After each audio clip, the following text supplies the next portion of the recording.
The ballroom fell silent the moment Sebastian Ashworth entered. Not the polite silence of respect, but the suffocating quiet of fear. The Duke of Thornfield moved through London's glittering elite like winter itself, his presence dropping the temperature 10 degrees. Women who had schemed for years to catch his eye now averted their gazes. Men who commanded armies stammered like schoolboys. But tonight, something was different. Tonight, the most powerful man in England was about to be humiliated by a woman nobody thought mattered. Stay with me until the end of this story. You're going to want to see how the untouchable Duke learns what it means to lose control. Drop a like if you're from New York, comment your city, and let's dive into a world where power meets its match. Sebastian Ashworth did not believe in love. He believed in leverage. Standing before the floor-to-ceiling windows of his London townhouse, the Duke of Thornfield surveyed the city below with the detached assessment of a man calculating property values. At 32, he possessed everything the aristocratic world could offer: titles stretching back 6 generations, estates spanning 3 counties, a fortune that made kings envious, and political influence that decided the fate of legislation before it reached Parliament's floor. None of it had cost him anything resembling genuine emotion. The morning light cut sharp angles across his face, highlighting features that society ladies whispered about in scandal-laced gossip. Dark hair swept back from a face too severe to be called handsome in the conventional sense.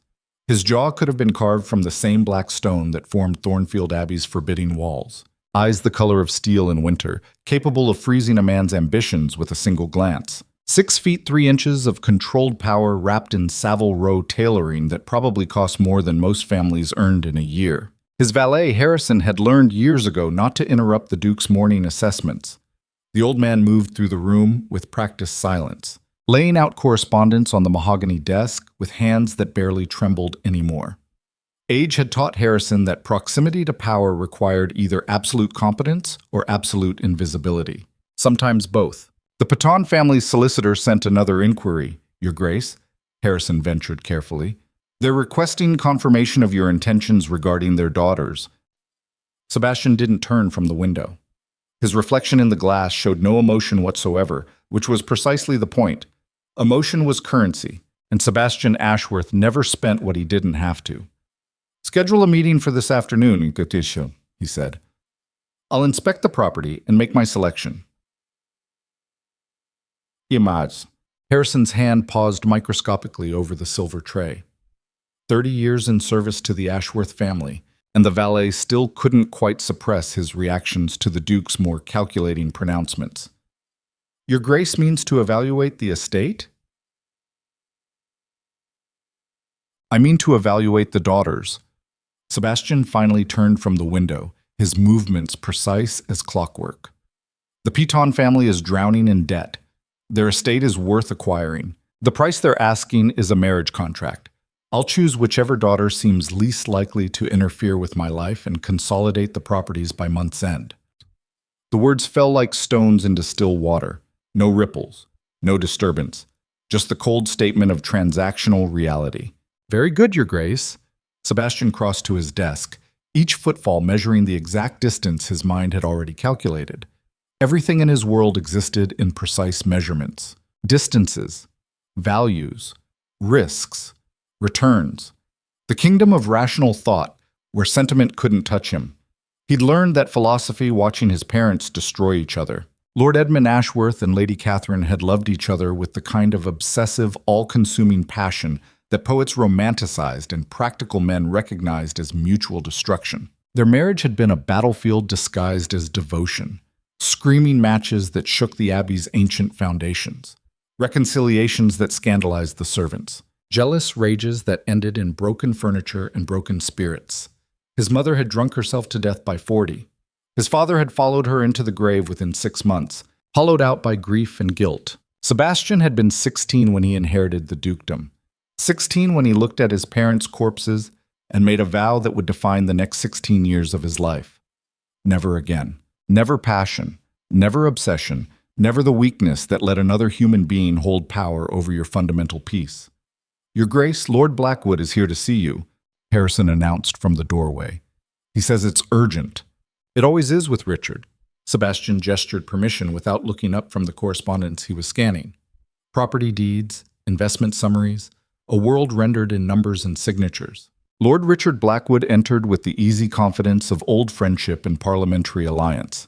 Where Sebastian was control incarnate, Richard embodied charm weaponized into political influence. Tall, golden-haired, blessed with the kind of looks that made social climbing effortless and dangerous. They'd known each other since Eton, back when Sebastian still allowed something approximating friendship to exist in his calculations. "You're really going through with this farce?" Richard dropped into the leather chair across from Sebastian's desk without invitation. That alone spoke to the rarity of their relationship. Nobody sat in the Duke of Thornfield's presence without explicit permission. Define farce. The arranged marriage auction you're conducting this afternoon. Sebastian, you're one of the most powerful men in England. You could have any woman in London society. Instead, you're treating matrimony like a livestock purchase. Sebastian set down the document he'd been reviewing, finally giving Richard his full attention. "You say that as if it's somehow different from what everyone else in our world does. At least I'm honest about the transaction." Honest? You're going to walk into the Piton estate, line up 3 sisters like broodmares, and pick one based on which seems most conveniently invisible. That's not honesty. That's sociopathy dressed in aristocratic protocol. And what would you prefer, Richard? Should I pretend to court them? Write poetry about their eyes? Seduce them with promises I have no intention of keeping? Sebastian's voice never rose, never heated. Temperature required energy, and he refused to waste energy on performances. "I need an heir. The Ashworth line requires continuation. Marriage is the mechanism that provides both legitimate succession and social stability. The Pitons need financial rescue. I need dynasty perpetuation. We all understand the terms. Nobody gets hurt because nobody enters with romantic delusions." Richard studied his friend with something between admiration and concern. "You know what terrifies me about you, Sebastian? You actually believe that. You've convinced yourself that feeling nothing makes you strong. It does." "No." Richard leaned forward, his usual charm dropping away to reveal genuine worry beneath. "It makes you alone. There's a difference between strength and isolation. One protects you. The other just hollows you out from the inside until you're nothing but title and property with a pulse." For just a moment, something flickered behind Sebastian's steel-colored eyes. Something that might have been recognition or might have been the ghost of the boy he used to be before he learned to bury everything human beneath layers of discipline and control. Then it was gone. "Isolation is safety," Sebastian said quietly. "Every person you let close becomes a weapon someone can use against you. Every emotion you indulge becomes a vulnerability waiting to be exploited. My parents loved each other desperately, Richard. It destroyed them both. I watched love turn 2 brilliant people into wrecks who couldn't survive without the very poison that was killing them." He stood, signaling the conversation's end with the same precision that governed every other aspect of his existence. "So yes, I'm going to choose a wife the same way I choose investments. Carefully, rationally, without allowing sentiment to cloud my judgment. It's not sociopathy, it's survival." Richard rose as well, shaking his head with the resignation of someone who'd had this argument too many times to expect different results. "One day, Sebastian, something is going to crack that armor. And when it does, all that emotion you've been suppressing for 16 years is going to come flooding out at once. I just hope you survive the experience." I'll take my chances. The Piton estate lay 30 minutes outside London proper, far enough from the city to avoid metropolitan scrutiny, but close enough to maintain social relevance. Or it had once maintained social relevance. Now the ground showed the unmistakable signs of financial decay masquerading as rustic charm. Sebastian's carriage rolled up the circular drive with Harrison seated across from him in disapproving silence. The valet had opinions about the afternoon's agenda. He'd simply learned that expressing those opinions to the Duke was an exercise in futility. The manor itself was Georgian architecture gone to seed. Elegant bones showing through neglected maintenance. Windows that needed washing. Stonework that required repointing. Gardens overgrown just enough to signal servants let go for economic reasons rather than aesthetic choice. Lord Reginald Peaton waited on the front steps wearing desperation disguised as hospitality. 50s, running to fat, with the particular haunted look of a man watching his family legacy crumble in real time. He bowed too deeply, smiled too broadly, and Sebastian recognized every tell that screamed financial desperation. Your Grace, what an honor, truly an honor. Please, come in, come in. The entrance hall was museum-quality furniture slowly rotting from lack of climate control. Paintings on the walls worth fortunes if they weren't already mortgaged to creditors. The smell of old money trying desperately to pretend it wasn't running out. My daughters are waiting in the drawing room, Paton continued, practically vibrating with anxious energy. Such accomplished young ladies, any one of them would make a splendid duchess. Splendid, shall we? Sebastian followed without comment, his mind already cataloging property values and debt ratios. The estate was worth saving. The question was simply which daughter represented the lowest maintenance investment in exchange for access to that property. The drawing room doors opened onto a scene of such transparent staging, it would have been comical if it weren't so pathetic. 3 young women arranged like portrait subjects. The eldest, Lady Elena Piton, sat at the pianoforte with sheet music positioned for maximum effect, despite the instrument being obviously out of tune. Mid-20s, classically beautiful in the fragile way society prized, already wearing the brittle smile of someone who'd learned to perform on command. The middle sister, Lady Beatrice, stood by the window with a book of poetry, her positioning designed to catch the afternoon light in a way that suggested artistic sensibility. Early 20s, pretty in an understated way, nervous energy radiating from every forced casual stance. The youngest was missing. Lady Rosalind is unfortunately detained with one of her charitable endeavors, Lord Peaton explained too quickly, sweat beating at his temples despite the room's chill. But Elena and Beatrice are here, and I assure you both are accomplished in all the arts that make for exceptional wives and mothers. Sebastian's gaze swept the room with the same assessment he'd give a property inspection. He saw exactly what was on offer. 2 terrified young women being sold by their desperate father to rescue a failing estate. He felt nothing about the moral dimensions of the transaction. Everyone involved understood the arrangement. This was how aristocratic survival worked. Perhaps we might have tea while we discuss the particulars, Paton suggested desperately. That won't be necessary. Sebastian's voice cut through the performative pleasantries like winter wind through autumn leaves. I'll make this simple for everyone involved. I need a wife. Your family needs financial rescue. I have no interest in romance, courtship, or pretending this is anything other than a business arrangement. The room seemed to contract. Elena's fingers froze above the pianoforte keys. Beatrice's book trembled visibly in her hands. Even Harrison, standing by the door, closed his eyes briefly at his master's absolute lack of social grace. Sebastian continued with the same merciless clarity. I will settle all debts, restore the estate, provide generous allowances, and ensure your family maintains social standing. In exchange, I expect a wife who understands her role is to provide heirs, maintain household appearances, and otherwise not interfere with my life or business. I will treat her with respect. I will never be cruel, but I will also never pretend to sentiments I do not possess. Lord Peaton looked like he might faint. Your Grace, that is to say, this is rather direct. It's honest. Sebastian turned his attention to the sisters. If either of you finds these terms unacceptable, say so now. I won't waste time on negotiations or false promises. I will marry any one of you who can accept what I'm offering without expecting what I cannot give. You'll have wealth, position, security, and freedom within the boundaries of social propriety. You will not have love. The silence that followed was absolute.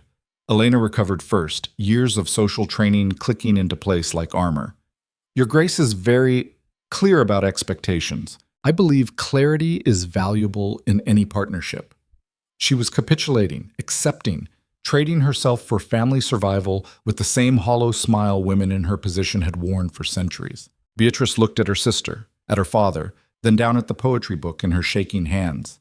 She said nothing, but the answer was written in every defeated line of her posture. Sebastian nodded once. Then I'll make my selection, and... The drawing room doors burst open. Lady Rosalind Péton entered like a storm-given human form. Mud stained the hem of her dress. Her dark hair had escaped its pins and fell in wild waves around her face. Her hands carried the faint smell of carbolic soap and medicine. At 22, she possessed none of her sister's cultivated beauty, but something infinitely more dangerous. She looked alive in a way that made every calculated person in the room seem like painted dolls. "Apologies for the delay," she said, not sounding apologetic at all. "There was an emergency at the foundling hospital. Cholera scare among the infants. Required all hands on deck." Lord Peaton's face progressed through shades of crimson. "Rosalind, you cannot possibly address His Grace looking like some common... like someone who was actually doing something useful?" Rosalind finished, her eyes finding Sebastian's for the first time. And Sebastian felt something he hadn't experienced in 16 years. Recognition. Not attraction, though she was striking in an unconventional way that society would probably call difficult. Not desire, though there was something magnetic about her complete lack of performance. But recognition. The recognition of meeting someone who refused to pretend. "You must be the Duke of Thornfield," Rosalind said, studying him with the same frank assessment he'd been using on her family. "The one reducing matrimony to a livestock auction." "Rosalind!" Elena gasped, but Sebastian raised one hand, silencing the protest. His attention was entirely locked on this muddy, disheveled woman who'd just walked into his carefully controlled transaction and thrown chaos into the mechanisms. "I prefer to call it honest negotiation," he said carefully. "You just told my sisters you'd marry any one of them." Rosalind's voice carried acid beneath the surface politeness. "Any? One. Like they're interchangeable. Like it doesn't matter which human being you legally bind yourself to for the rest of your life. That's not honest negotiation, Your Grace. That's treating people like breeding stock for your legacy." The room erupted. Lord Peaton spluttered apologies. Elena looked horrified. Beatrice seemed caught between terror and something that might have been admiration. Harrison's face had gone completely blank, which was his version of shock. But Sebastian felt something crack beneath the ice that encased every human feeling he'd buried for 16 years. This woman had just publicly challenged him, called him monstrous, saw through every rational justification he'd wrapped around a transaction that was, when stripped of aristocratic protocol, exactly as degrading as she'd named it. And instead of rage, Sebastian felt curious. "You find my approach problematic," he said, his voice dangerously quiet. "I find your approach repulsive," Rosalind corrected without hesitation. "You waltz into our home, announce you'll take whichever daughter seems least inconvenient, and expect everyone to bow and scrape because you're powerful enough to crush us if we refuse. That's not strength, Your Grace. That's tyranny dressed in expensive tailoring. Rosalind, please." Lord Peaton was practically begging now. "His Grace has offered extremely generous terms." "Generous?" Rosalind rounded on her father. "He's offering to buy one of your daughters like furniture, and you're negotiating prices."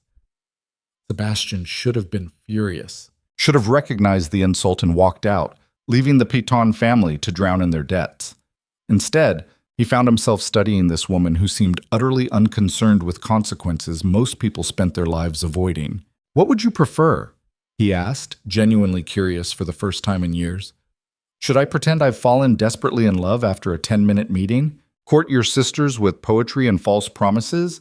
Which performance would make this transaction more palatable to your sensibilities?" Rosalind met his gaze without flinching. "I'd prefer you recognize that the women you're negotiating over are human beings with dreams, fears, and desires that matter just as much as your need for heirs and dynasty continuation. But I suspect that level of empathy is beyond someone who confuses emotional control with actual strength." The crack became a fissure, because Rosalind hadn't just insulted him, she'd seen him, seen straight through the armor of discipline and rationality to the wounded boy beneath who'd decided feeling nothing was safer than feeling everything. Nobody had seen that in 16 years. "You're right," Sebastian heard himself say. The room froze. What?" Rosalind blinked, clearly having expected continued argument rather than agreement. "You're right." Sebastian kept his voice level, but something fundamental was shifting beneath the surface calm. "My approach reduces people to functions. It's efficient, but it's also..." He paused, searching for words he hadn't used since adolescence. "Monstrous. You're absolutely correct." Lord Peaton looked like he might collapse. Elena and Beatrice exchanged glances of complete confusion. Harrison's eyebrows had climbed toward his hairline, but Sebastian's entire focus remained on Rosalind. However, he continued, I'm curious what alternative you would propose. The economic reality hasn't changed. Your family requires rescue. I require a wife and heir. Romance without that foundation is simply another transaction with prettier wrapping. So what would you suggest that's both honest and human? Rosalind studied him for a long moment, clearly trying to determine if this was another manipulation or genuine question. I would suggest, she said slowly, that you abandon this entire grotesque arrangement, find some other way to salvage our estate, and maybe spend a few years learning that women are not problems to be solved or assets to be acquired. Not practical. Perhaps not, but it would be decent. They stared at each other across the drawing room, and Sebastian realized something that should have terrified him, but instead felt almost like relief. This woman was not afraid of him. Every person in his life either feared his power or wanted to manipulate it. Politicians, business associates, social climbers, even Richard. They all calculated their words around the Duke of Thornfield's capacity to help or harm them. Rosalind looked at him and saw a man. A flawed, wounded man hiding behind dominance so nobody could hurt him again, and she'd called him on it without hesitation. I'm changing the terms, Sebastian said abruptly. Your Grace, Lord Peaton managed weakly. Sebastian kept his eyes locked on Rosalind. I no longer want to marry any one of your daughters. I want to marry Lady Rosalind, if she'll have me. The explosion that followed was predictable chaos. Peton stammering about impropriety and proper courtship. Elena looking simultaneously relieved and offended. Beatrice covering her mouth to hide what might have been a smile. Harrison simply closing his eyes as if praying for divine intervention. But Rosalind's reaction was the only one that mattered. She laughed. Actually laughed. Full, genuine, incredulous laughter that held zero respect for his title or power. You think because I challenged you, I'm somehow suitable? Rosalind shook her head, still smiling but with an edge that cut. Your Grace, I just publicly humiliated you, called you monstrous, insulted the foundations of your entire worldview, and your response is to decide I'm the one you want? That's not interest. That's ego. You're attracted to the one woman who refused to bow, and you've convinced yourself that makes me special. I'm not special. I'm just honest about how repulsive this entire situation is. Sebastian felt the truth of her words land like physical blows. She was right. Again. His sudden fixation on her was ego. The wounded pride of a man who'd finally encountered someone who saw through his armor and wanted to claim that as possession. But there was something else beneath the ego. Something that recognized in Rosalind the first person who might be strong enough to stand beside him rather than beneath him. The first woman who wouldn't collapse under the weight of his intensity or try to manipulate the power he wielded. You're correct, he said quietly. My motivations are complicated and probably insulting, but the offer stands. I will settle your family's debts regardless of your answer, no strings attached. Consider it payment for the valuable lesson in humility you've provided this afternoon. He turned toward the door, Harrison moving to follow. Wait, Rosalind's voice stopped him. If you're sincere about that, she said carefully, about clearing our debts regardless of whether I marry you, then I'll make you a counteroffer. Sebastian turned back slowly. Court me properly, Rosalind continued, her eyes never leaving his. Real courtship, not this transactional arrangement. Give me 3 months to determine whether you're capable of seeing women as people rather than functions. If at the end of that time I believe you've genuinely changed, genuinely understand why your approach was repulsive, I'll consider marriage. But it will be my choice, made freely, without the economic pressure of my family's survival hanging over every decision. The room held its collective breath. It was the most dangerous proposition anyone had offered Sebastian in 16 years. 3 months of vulnerability. 3 months of allowing someone close enough to wound him. 3 months of risking exactly the kind of emotional connection he'd spent half his life avoiding. Every rational instinct screamed to walk away. Instead, Sebastian heard himself say, agreed. And the foundations of the Duke of Thornfield's carefully controlled world began their slow, inevitable collapse.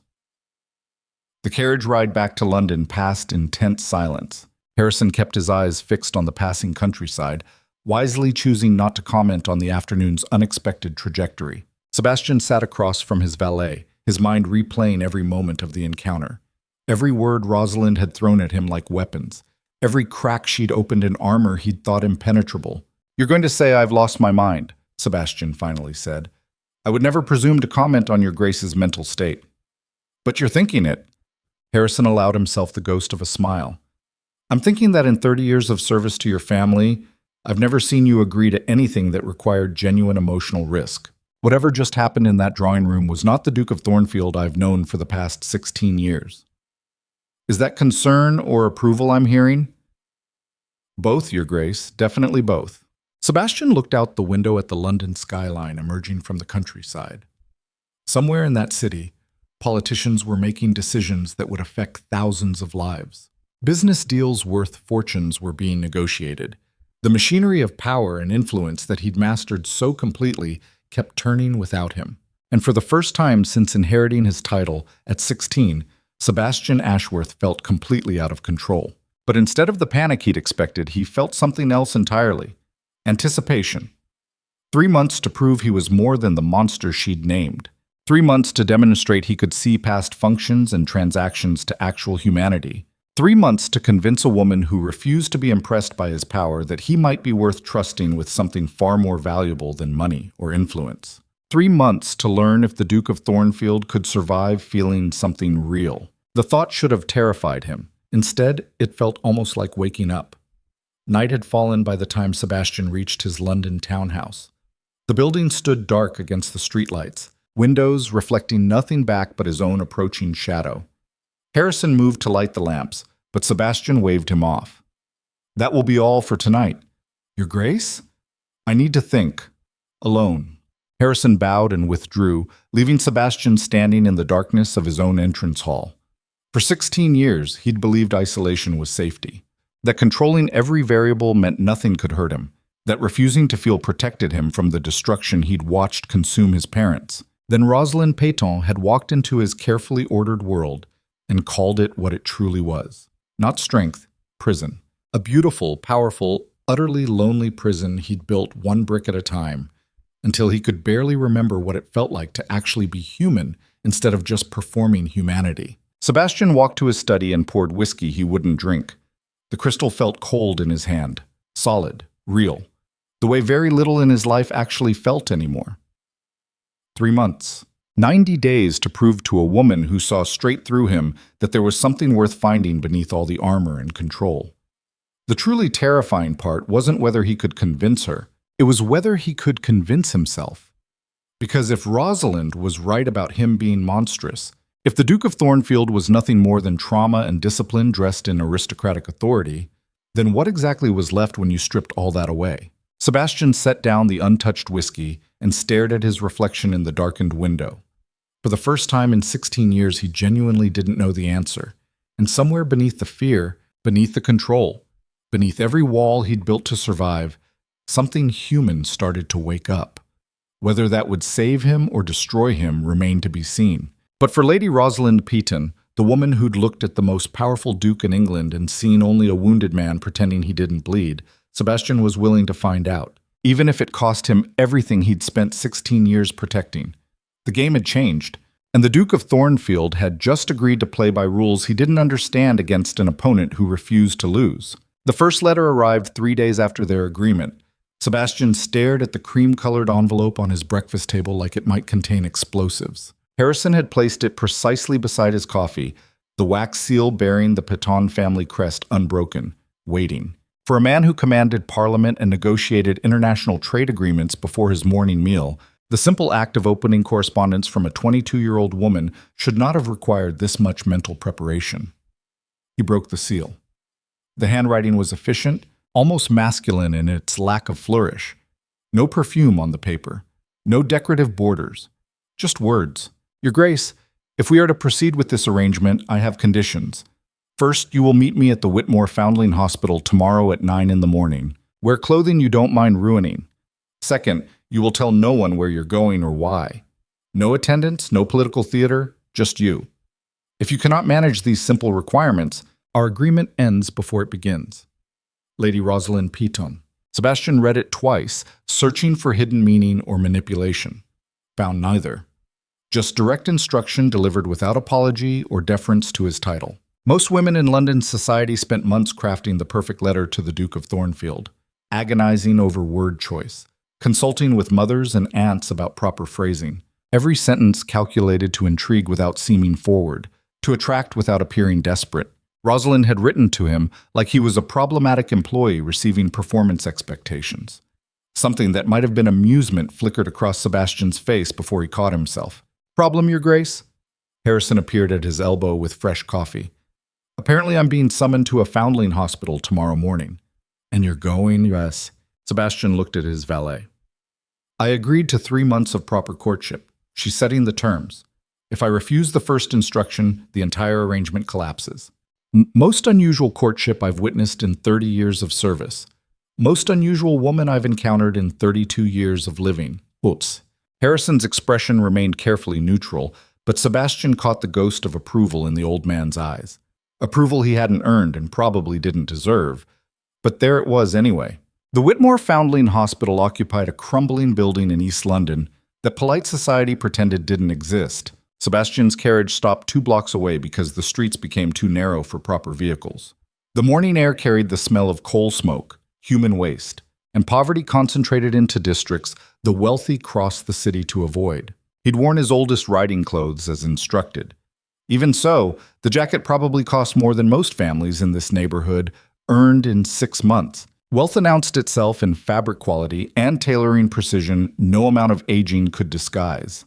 The hospital's entrance was a green door peeling paint onto stone steps worn concave by decades of desperate feet. No brass plaques, no grand architecture. Just a building trying to hold back human misery with inadequate resources and exhausted staff. Sebastian knocked. A woman in her 50s answered, wiping hands on an apron stained with substances he chose not to identify. She looked him up and down with the frank assessment of someone too tired to be impressed by aristocratic bearing. "You're the Duke." Statement, not question. "I am." "Rosalind said you'd come. Wasn't sure I believed her. Rich men don't usually show up in this part of London without guards or agendas." She stepped aside. "I'm Mrs. Hewitt. I run this disaster. Try not to faint." The interior was exactly as grim as the exterior promised. Narrow hallways, walls that had been white sometime in the previous century. The sound of children crying, coughing, occasionally screaming. The smell was medicinal, overlaying something organic and wrong. Sebastian had attended parliament sessions about poverty reform, read reports on workhouse conditions, allocated charitable donations through his steward with the same efficient detachment he applied to all financial decisions. None of it had prepared him for the actual reality. Mrs. Hewitt led him through corridors crowded with children in various states of health and despair. Infants in wooden cradles, toddlers with hollow eyes, older kids performing chores because there weren't enough adults to manage basic operations. "We take in about 40 new children every month," Mrs. Hewitt explained without emotion. "Abandoned babies, orphans, kids whose parents died in the factories or from disease or just from being poor. We have space for maybe 120, currently housing 203. Do the mathematics on that, Your Grace." Sebastian did the mathematics. Overcrowding by 70%, which meant disease spread faster, resources stretched thinner, mortality rates climbing. "Funding?" he asked. "Church donations, private charity, occasional government stipend that arrives 6 months late if it arrives at all. We make it work because the alternative is letting children die in gutters." Mrs. Hewitt stopped at a doorway. "She's in there. Fair warning, Duke. Whatever you think you're walking into, you're wrong." The room was organized chaos. Rosalind stood at a long table mixing something in a ceramic bowl, her sleeves rolled to her elbows, hair tied back with a piece of string. Around her, 6 children sat on benches eating porridge from wooden bowls. Not the decorative charity scene aristocratic ladies painted for social credit. Real children with skin diseases and rickets, and the particular thinness that came from chronic malnutrition. She looked up when Sebastian entered. No smile, no greeting, just assessment. "You came. You commanded. I invited." She wiped her hands on a rag that might have been white once. There's a difference. Children, this is the Duke of Thornfield. Duke, these are human beings society considers disposable. Say. The kids stared at him with expressions ranging from curiosity to suspicion to complete indifference. Sebastian realized he'd never actually been in a room with poor children before. Not once in 32 years. He'd seen them from carriage windows, read about them in reports, but never stood close enough to see the sores on their scalps or smell the poverty baked into their skin. "What do you need me to do?" he asked. Rosalind's eyebrows rose fractionally. Surprise, quickly masked. "Follow me." She led him to a smaller room that functioned as medical ward, quarantine space, and morgue depending on daily requirements. 3 beds held children in various states of illness. A boy, maybe 7 years old, with fever sweat soaking his thin blanket. A girl younger than that with a cough that sounded like her lungs were tearing themselves apart. An infant, too still to be sleeping peacefully. Cholera, consumption, and malnutrition respectively, Rosalind said clinically. The boy will probably survive if the fever breaks. The girl won't see next month. The baby might make it if we can get food into her stomach and keep it there. Your job is to sit with the boy and keep him cool. Wet cloths. Replace them when they warm. Don't let him thrash and hurt himself. Can you manage that? It was a test. Obviously a test. Sebastian removed his jacket and rolled up his sleeves. Show me what to do. For the next 4 hours, the Duke of Thornfield learned what helplessness actually meant. He sat beside a dying child and changed wet cloths with hands that had only ever signed documents, or held reins, or performed the decorative functions of aristocratic life. The boy burned with fever, his small body shaking, occasionally crying out in delirium for a mother who'd probably sold him to the hospital for coin she needed more than she needed another mouth to feed. Sebastian watched Rosalind move between patients with practiced efficiency. She knew every child's name, spoke to them with respect rather than pity, changed bandages on wounds that made him nauseous, held the consumptive girl while she coughed blood into rags that would be boiled and reused because they couldn't afford to replace them. This was her world, not ballrooms and garden parties, not social climbing or husband hunting. This, around noon, the boy's fever broke. He opened eyes clouded with exhaustion and looked at Sebastian like he was trying to place the stranger beside his bed. "You're very tall," the child whispered. "I am. Are you an angel?" Sebastian felt something crack inside his chest. No, definitely not an angel. "Oh." The boy closed his eyes again. "That's all right.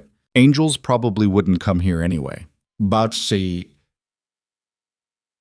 The casual acceptance of divine abandonment in a 7-year-old's voice was the most devastating thing Sebastian had ever heard. Rosalind appeared at his elbow. "He'll sleep now. Come with me." They climbed stairs to the hospital's roof, a flat space where someone had attempted a garden in wooden boxes. Vegetables struggling to grow in London soot. A few herbs. The skeletal remains of flowers that had surrendered to urban blight. The city spread below them in all its inequality. Wealthy neighborhoods with green parks visible to the west. The rookeries and slums pressing in from the east. London as it actually existed rather than the sanitized version aristocrats experienced. "That boy's name is Thomas," Rosalind said, staring at the skyline. "His mother sold him to the hospital for 3 shillings when he was 4. He's been here 3 years, probably has 3 more before he's old enough to work, assuming he survives that long. Then he'll disappear into the factories or the streets or the Thames. Society will never notice. Men like you will continue making policy decisions about poverty without ever standing close enough to smell what poverty actually smells like. That's not fair, isn't it?" She turned to face him, and Sebastian saw exhaustion carved into every line of her face. "You walked into my family's home and announced you'd marry any one of us. Any. Like we were interchangeable furniture. You created an entire philosophy about efficiency and control that lets you avoid recognizing the humanity of people around you. That boy downstairs is the logical conclusion of that worldview. He's disposable because acknowledging his worth would require you to feel something uncomfortable." Sebastian wanted to argue, wanted to defend himself with the same rational justifications he'd built his entire adult life around. Instead, he heard himself say, "You're right." Rosalind blinked. "What?" "You're right. I've insulated myself from anything that might penetrate the control I've spent 16 years building. I allocate money to charity but never look at the actual faces receiving it. I make decisions that affect thousands of lives but never witnessed the consequences. I've turned being human into a performance I can manage rather than something I actually experience. He sat down on the roof's edge, suddenly exhausted in a way that had nothing to do with physical labor. My parents destroyed each other with emotion. Love turned them into weapons aimed at their own hearts. I watched it happen. Decided the only way to survive was to feel nothing that could be used against me. But you're right, that's not strength. It's just emptiness with better tailoring. Rosalind sat beside him, careful to maintain distance. Why did you agree to this? To courting me properly? You could have walked away from our entire family, let us drown, found some other woman who'd accept your terms without challenge. Because you saw me. What? Sebastian looked at her directly, letting her see past the armor for maybe the first time since adolescence. Everyone else sees the Duke of Thornfield, the title, the power, the wealth, the reputation. They calculate how to use me or fear what I might do to them. But you looked at me and saw a wounded man pretending wounds don't exist. Nobody's done that in 16 years. I didn't know if that made you dangerous or necessary, but I knew I couldn't walk away without finding out. They sat in silence while London moved beneath them, indifferent to aristocratic revelations on forgotten rooftops. I don't know if I can teach you to be human again, Rosalind said finally. I don't know if anyone can teach that. It might be something you have to choose every day despite every instinct screaming that control is safer. Will you try anyway? Why should I? You're not my responsibility. Your emotional education isn't my burden to carry. What are some Because you're the first person who made me want to try. Sebastian heard the vulnerability in his own voice and didn't try to hide it. I don't know what this becomes. I don't know if I'm capable of being the man you'd actually want rather than just performing humanity to win a negotiation. But I know that after today, after watching you care for children society throws away, after sitting with a dying boy who believes angels wouldn't come here, I can't go back to pretending none of this matters. You broke something. Or maybe you revealed something that was already broken. Either way, I can't unsee it now. Rosalind studied him for a long moment. The Duke of Thornfield just admitted vulnerability. That might be the most terrifying thing I've witnessed today. And I watched a child cough up blood this morning. Terrifying for you or for me? Both. She stood, brushing roof dust from her ruined dress. I need to get back to work. You can go home. Send a carriage for me at sunset. We'll consider this your first test passed. Barely. Sebastian rose as well. What's the second test? I'll let you know when you failed it. The carriage ride back to his townhouse felt like returning from a different country. Sebastian sat across from Harrison, still wearing clothes that smelled like sickness and poverty, his hands remembering the heat of fever in a child's skin. How was your morning, Your Grace? Harrison asked carefully. Devastating. I see. I sat with a dying child, watched Lady Rosalind work herself to exhaustion caring for children nobody else wants. Learned that everything I've built my life around is essentially cowardice with aristocratic justification. Harrison allowed himself a small smile. That does sound devastating. You're enjoying this. I'm enjoying watching you become human again, Your Grace, even if the process appears painful. Sebastian looked at his valet. When did I stop being human, Harrison? The night your father died. You were 16 years old, standing in the library where he'd drunk himself into oblivion after your mother's funeral. You looked at his body and said, I will never let emotion destroy me the way it destroyed them. Then you went upstairs, packed away every soft thing about yourself, and became the Duke of Thornfield. I've been waiting 16 years for someone to unpack those boxes. Lady Rosalind is currently taking a sledgehammer to the entire storage system. Good. The boxes were never as protective as you believed, Your Grace. They were just isolation disguised as strength. The next letter arrived 5 days later. Your Grace, attend the opera tonight. Box 17. Come alone. We need to see if you can function in social settings without treating human interaction as warfare. R. Box 17 at the Royal Opera House was neither the best nor the worst seating, deliberately chosen to be unremarkable. Sebastian arrived to find Rosalind already seated, wearing a dress that was respectable without being expensive. Her hair was properly arranged for once, though a few rebellious strands had already escaped. She didn't look at him when he sat down. "You're late." "I'm exactly on time, so for you, that qualifies as late. The Duke of Thornfield is usually 15 minutes early to establish dominance." Sebastian felt his jaw tighten. "You've been researching my habits. I've been observing your patterns. There's a difference. You use punctuality as a weapon. Arrive early to unsettle people. Leave exactly when it suits you regardless of social convention. Control every variable, including time itself. And you brought me here to prove I can surrender that control? I brought you here to see if you can sit beside a woman for 3 hours without calculating how to own the interaction." Rosalind finally looked at him. "Can you just be, without strategizing or planning or treating conversation like a chess match?" The opera was something Italian, tragic romance ending in death and dramatic soprano wailing. Sebastian tried to focus on the performance but found his attention constantly pulled to the woman beside him. Rosalind watched the stage with complete absorption, her expressions shifting with the narrative. Amusement at the comic relief, sorrow at the inevitable tragedy, genuine emotion displayed without filter or performance. She lived in the moment in a way Sebastian had forgotten was possible. During intermission, they walked the opera house corridors surrounded by London's elite. Conversation stopped when the Duke of Thornfield passed. Men nodded respectfully. Women smiled with calculation barely hidden behind fans. "They're all terrified of you," Rosalind observed quietly. "Respect and fear are often indistinguishable in aristocratic settings.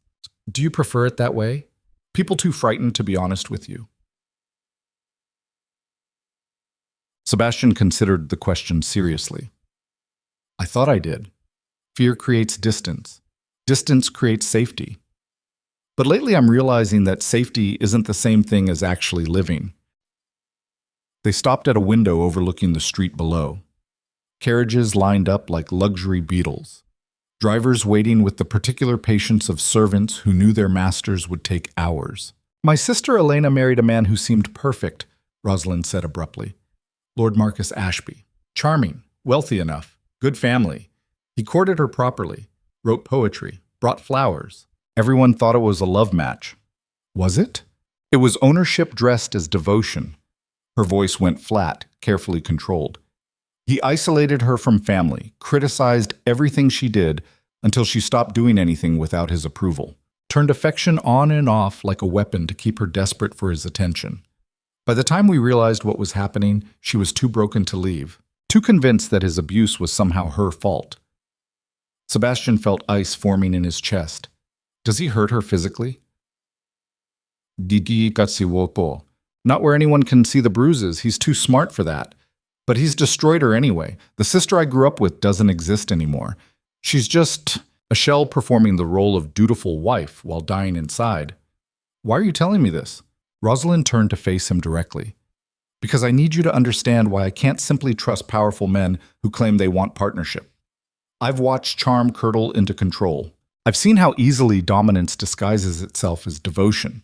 When you walked into our home and announced you'd marry any one of us, all I could see was another Marcus Ashby with better packaging." Thus, the accusation hit like a physical blow. "I would never—" "Wouldn't you?" She cut him off. "You wanted a wife who wouldn't interfere with your life, who'd provide heirs and otherwise stay invisible. That's not partnership. That's ownership with aristocratic paperwork. The fact that you're honest about it doesn't make it less destructive." Sebastian opened his mouth to argue, then stopped, because she was right. Again. His proposal had been Marcus Ashby's philosophy with the manipulation stripped away. Control without pretense. Possession without the performance of affection. "You're correct," he said quietly. "I was proposing exactly the kind of marriage that destroyed your sister. I just convinced myself that honesty made it acceptable. And now I'm trying to learn the difference between controlling someone and actually knowing them. It's significantly harder than I anticipated." The opera's second half began. They returned to Box 17 and sat in silence while tragedy played out on stage. During the final act, when the soprano sang her death aria, Sebastian noticed tears tracking down Rosalind's face. She wasn't crying for the performance. She was crying for her sister, for all the women trapped in beautiful prisons by powerful men who confused ownership with love.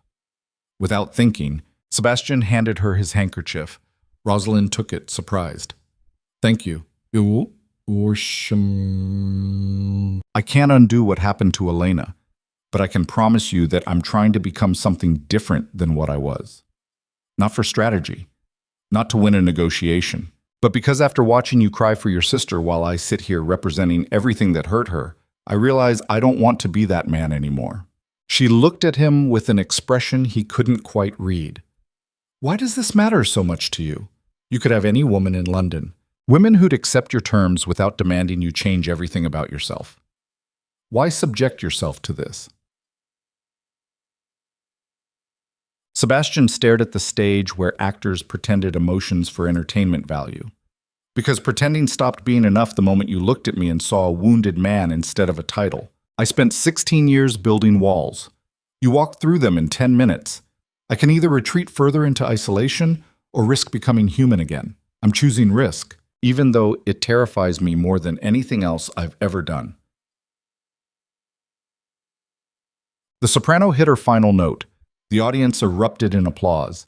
And somewhere in the shadows of Box 17, Sebastian Ashworth took the first genuine breath he'd allowed himself in 16 years. The courtship continued through London's summer like a war fought in garden parties and afternoon teas. Rosalind refused to make anything easy. She dragged him to parliamentary hearings on poverty reform and asked pointed questions about his voting record. She introduced him to factory workers and dock laborers and street children, forcing him to see the consequences of aristocratic policy decisions. She challenged every assumption he'd built his worldview around until Sebastian felt like he was constantly walking on unstable ground, but she also showed him a world he'd forgotten existed. They walked through Hyde Park at dawn when the only people present were servants on errands and lovers stealing private moments. She taught him the names of flowers growing in public gardens, made him laugh, which felt like a muscle he'd forgotten how to use, argued with him about philosophy and politics and human nature with the kind of fierce intelligence that made him reconsider positions he'd held for decades. And slowly, terrifyingly, Sebastian felt the ice beginning to thaw. 2 months into their agreement, Rosalind's father threw a garden party to celebrate the unofficial courtship. Half of London's society attended, circling like well-dressed sharks drawn to blood in aristocratic waters. Sebastian stood on the Piton Estate's lawn wearing social camouflage and feeling exposed in ways that had nothing to do with physical vulnerability. Every conversation felt like a test he wasn't sure how to pass. Every smile from Rosalind sent something cracking further inside the armor he'd spent his adult life maintaining. Richard Blackwood appeared at his elbow with champagne and knowing concern. "You look like a man preparing for execution." I feel like a man who's forgotten how to do this. Do what? Attend a garden party? You've been to hundreds. Pretend I'm not completely out of my depth. Sebastian watched Rosalind across the lawn, surrounded by admirers she barely noticed. I don't know the rules anymore, Richard. I used to understand exactly how power and society and human interaction worked. Now everything feels uncertain. That's called being human, Sebastian. Welcome back. We missed you. But uncertainty was dangerous, because across the garden, Lord Marcus Ashby watched the Duke of Thornfield with the particular attention of a predator recognizing a wounded rival. Lord Marcus Ashby had perfected the art of appearing harmless. At 38, he possessed the kind of refined handsomeness that society mistook for virtue. Golden hair touched with distinguished gray at the temples. A smile calibrated to suggest warmth without promising intimacy. The easy charm of a man born knowing exactly which words would disarm which listeners. He moved through the Piton garden party with the confidence of someone who understood that real power wore pleasant masks. Sebastian watched him from across the lawn and felt something primal stir beneath his carefully maintained control. This was the man who had destroyed Elena Piton. The charming predator Rosalind had described who turned love into a cage and called it devotion. Ashby caught Sebastian's gaze and smiled, raised his champagne glass in a toast that held no warmth whatsoever. A declaration of war wrapped in social niceties. Sebastian understood immediately what was happening. Ashby had recognized the shift occurring in the Duke of Thornfield, had seen vulnerability where there used to be impenetrable control. And like all predators, he'd identified weakness as opportunity. The calculation was simple and brutal. If Sebastian actually managed to marry Rosalind, if he actually succeeded in becoming something other than the frozen sovereign who ruled through fear and distance, then Marcus Ashby would lose his greatest protection. Because a duke who'd learned to feel again might finally feel enough rage to destroy the man who'd tortured his wife's sister. So Ashby would strike first. Sebastian just didn't know how yet. Rosalind appeared at his side, following his gaze to where her brother-in-law held court among a cluster of admirers. Her entire body tensed like a wire pulled too tight. "You shouldn't be here," she said quietly. "It's a public event. He has as much right to attend as anyone." "He has no rights. He forfeited those when he turned my sister into a ghost." Her voice carried acid beneath the surface calm. "Elena's at home right now, too afraid to attend her own father's party because Marcus convinced her that leaving the house without his permission is betrayal. But here he stands, charming everyone, playing the devoted husband concerned about his wife's delicate health." Sebastian watched Ashby laugh at something a countess said, watched how the man's eyes constantly scanned the crowd, cataloging threats and opportunities with the same predatory assessment Sebastian had once used himself. How long has he been doing this to her? Weekis.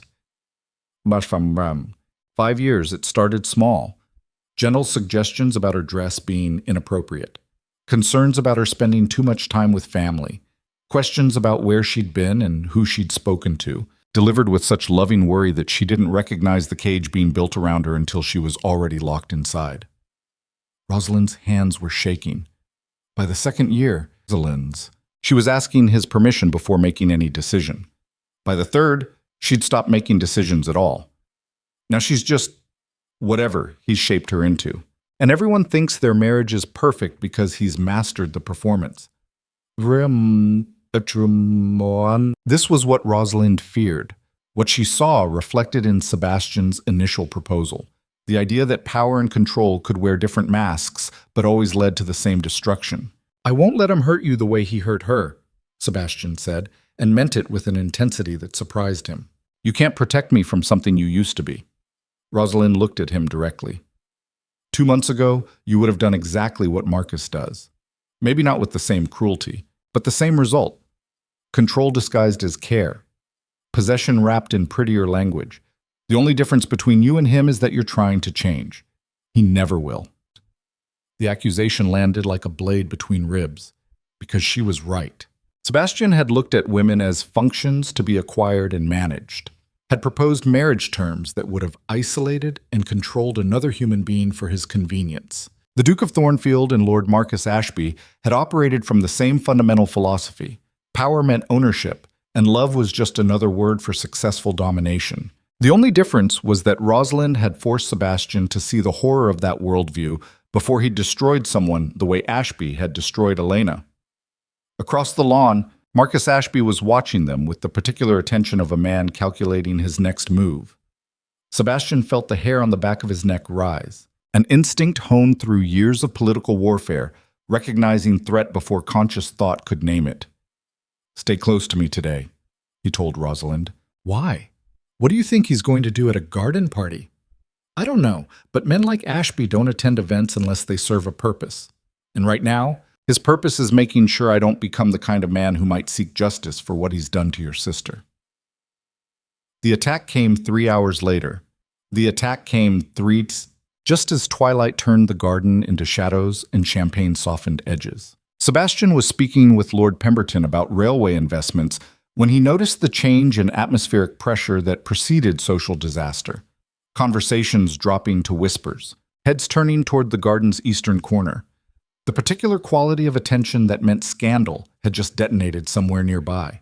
He excused himself and moved through the crowd, following the trail of horrified whispers. Found Rosalind standing alone near the rose arbor, her face white with shock, surrounded by a circle of aristocrats maintaining careful distance as if exposure to scandal might be contagious. Lord Marcus Ashby stood at the circle's edge wearing an expression of perfect concern.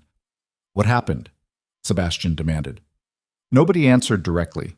Instead, Lady Whitmore stepped forward with the kind of vicious delight that came from delivering socially devastating news. It appears Lady Rosalind was discovered in a rather compromising situation, Your Grace. Lord Ashby was kind enough to alert us before the damage became too extensive. The words hit like ice water.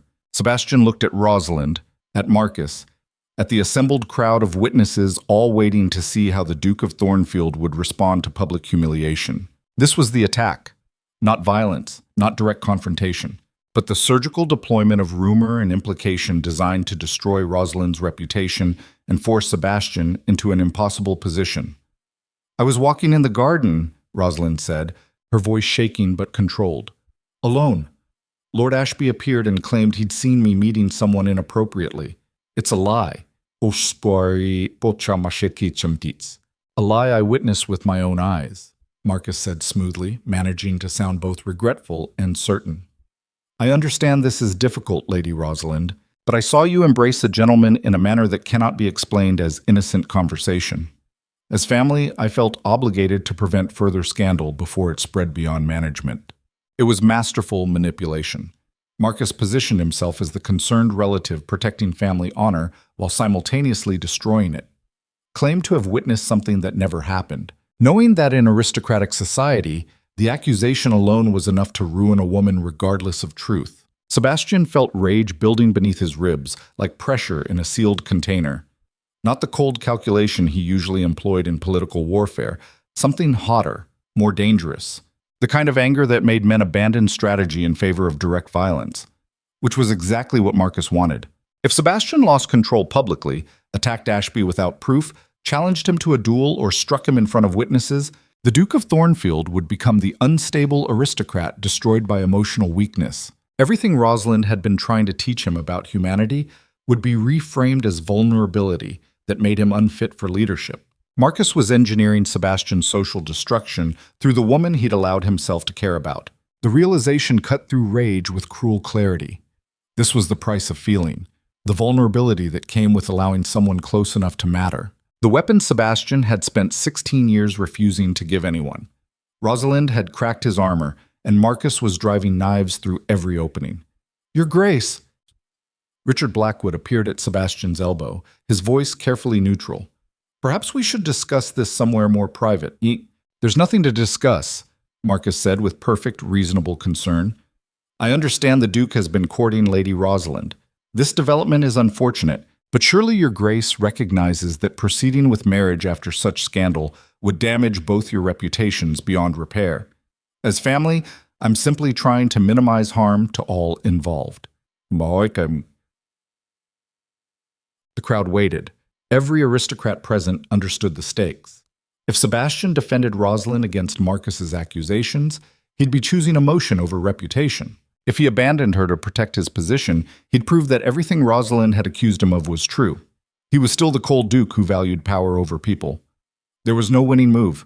Marcus had constructed a trap with social convention as walls, and Sebastian's own reputation as the lock. Sebastian looked at Rosalind standing alone in the center of aristocratic judgment, saw the exact moment she understood what was happening, how she was being weaponized against him by a predator who'd perfected this particular form of destruction. "Don't defend me," she said quietly, her voice carrying just far enough to reach him. "It will destroy you, everything you've built. Walk away, Sebastian. It's the smart choice." She was giving him permission to abandon her, to choose power over humanity, to retreat behind the armor she'd been trying to dismantle for the past 2 months. Protecting him even as she was being sacrificed. And Sebastian realized something that should have terrified him, but instead felt almost like freedom. He didn't want to make the smart choice anymore. "Lady Rosalind," he said, his voice cutting through the garden's expectant silence with the authority that had made politicians tremble. "Would you do me the honor of becoming my wife?" The garden erupted, not with celebration, with shock, scandal. The delicious horror of watching the Duke of Thornfield throw away political capital to defend a woman whose reputation Marcus Ashby had just destroyed. Rosalind stared at him like he'd lost his mind. "Sebastian, no, you can't possibly—" "I just asked you a question." He crossed the distance between them, ignoring every aristocrat witnessing his social suicide. "Will you marry me?" "You don't understand what you're doing. This will ruin you." Then I'll be ruined. He took her hand, feeling it tremble in his grip. 2 months ago, you challenged me to learn the difference between control and actual humanity. To see people instead of functions. To risk feeling something real even if it made me vulnerable. Well, I'm vulnerable now. Marcus constructed this trap knowing I'd have to choose between you and my reputation. He's right. I do have to choose. And I'm choosing you. Marcus's mask slipped for just a moment, revealing something cold and furious beneath the concerned family member performance. He'd expected Sebastian to retreat, to prove himself unchanged beneath Rosalind's efforts at reformation. Instead, the Duke of Thornfield had done something Marcus couldn't have predicted. He'd chosen love over power in front of witnesses. Your Grace, Marcus tried one more time. Surely you recognize that marrying Lady Rosalind under these circumstances will invite endless scandal. I recognize that you are a predator who destroys women and calls it devotion. Sebastian cut him off, his voice dropping to something lethal and controlled. I recognize that you've spent 5 years torturing Elena while wearing the mask of a loving husband. And I recognize that you came here tonight intending to destroy Rosalind the same way because you saw me becoming something you couldn't manipulate. You failed. Whatever scandal you've manufactured doesn't matter. I will marry Lady Rosalind. I will use every resource I possess to protect her. And then, Marcus, I will dismantle your entire existence piece by piece until everyone in London understands exactly what kind of monster you actually are. The garden had gone silent because the Duke of Thornfield didn't make empty threats. Everyone present knew that. When Sebastian Ashworth promised destruction, he delivered it with surgical precision. Marcus's face had gone white. You're making a terrible mistake. Probably, but it's my mistake to make. Sebastian turned back to Rosalind. You haven't answered my question. She was crying, actual tears tracking down her face in front of London's elite. You're insane. This is social suicide. Everything you've built means nothing if I lose you in the process of protecting it. He said it simply, a fact rather than a declaration. I spent 16 years believing isolation was safety. You taught me that survival without actually living is just slow death with better furniture. So I'm choosing life, even if it's messy, even if it destroys the reputation I've spent decades building. Will you marry me, Rosalind? The silence stretched. Then Rosalind started laughing. Not hysteria, something genuine and slightly unhinged and absolutely real. You're proposing to me in front of everyone who just watched me get publicly accused of scandal. You're throwing away political capital to defend a woman you barely know. You're threatening one of London's most connected aristocrats with social destruction. And you think this is choosing life? I think this is choosing you. The rest is just logistics. I think this is... She looked at him for a long moment, seeing past the Duke of Thornfield to the wounded man who'd spent 16 years hiding from exactly this kind of vulnerability. Yes, she said finally. Yes, I'll marry you, you absolute madman. Yes. Sebastian kissed her in front of everyone. Not a chaste social kiss. A real kiss that announced ownership and partnership and complete abandonment of aristocratic restraint. The kind of kiss that would be whispered about in scandal sheets for months. When he pulled back, half the garden was scandalized and the other half was applauding. Marcus Ashby had disappeared into the crowd. But the war he'd started was only beginning. The next morning, scandal sheets across London carried headlines that ranged from shocked to salacious. Frost. Duke melts for disgraced Lady Thornfield proposes amid garden scandal. Has the Duke lost his mind or just his heart? Sebastian sat in his study reading through them with something approaching dark amusement while Harrison poured coffee with his usual unflappable precision. The Times is calling it the most romantic gesture in a decade, the valet observed. The Morning Post is calling it evidence of mental instability. Both can be true, Your Grace. Reassuring. Sebastian tossed the papers aside. What's the political damage? Harrison's expression went carefully neutral. Lord Pemberton withdrew his support for your railway bill. Lady Whitmore has cancelled the dinner invitation for next month. Several parliamentary allies have sent polite notes suggesting you take time away from London to let the scandal settle. Translation. Sebastian's bold defense of Rosalind had cost him political capital he'd spent years accumulating. Allies were retreating. Opponents were circling. The Duke of Thornfield had demonstrated emotional vulnerability, and London's power structure was adjusting accordingly. I expected worse, Sebastian said. There's more. Harrison hesitated, which was unusual enough to be alarming. Lord Ashby has begun circulating additional rumors, claims that Lady Rosalind has been carrying on inappropriate relationships for months, that you're being manipulated by a woman of questionable morals who recognized your isolation and exploited it. Several members of Parliament are suggesting your judgment has been compromised. Gosh, mes. Of course, Marcus was escalating. The public proposal had failed to drive Sebastian away from Rosalind, so now he was trying to destroy her reputation so completely that defending her became impossible. It was exactly what Sebastian would have done 2 months ago. Identify the opponent's weakness and attack it methodically until they collapsed under accumulated pressure. The Duke of Thornfield understood political warfare better than anyone in London, which meant he knew exactly how much danger they were actually in. Send word to Rosalind, he told Harrison. Tell her we're moving up the wedding, this week if possible. The longer we wait, the more time Marcus has to manufacture evidence against her. Your Grace, rushing into marriage will only fuel speculation that you're being manipulated. I don't care. Sebastian stood, crossing to the window that overlooked his perfectly ordered gardens. Marcus is right about one thing. I am compromised. Not by manipulation, but by actually giving a damn about someone other than myself for the first time in 16 years. That makes me vulnerable. It also makes me human. I'll take human over invulnerable if it means not losing her. Harrison bowed and withdrew, leaving Sebastian alone with thoughts that wouldn't settle into his usual patterns of controlled analysis. This was the price of feeling, not just the vulnerability of caring about Rosalind, but the recognition that every choice he made now carried consequences for someone beyond himself. That protecting her meant exposing himself to attacks he'd spent his adult life avoiding. That love demanded risk in a way that power never had. The Duke of Thornfield had been designed as a fortress, impenetrable, isolated, safe.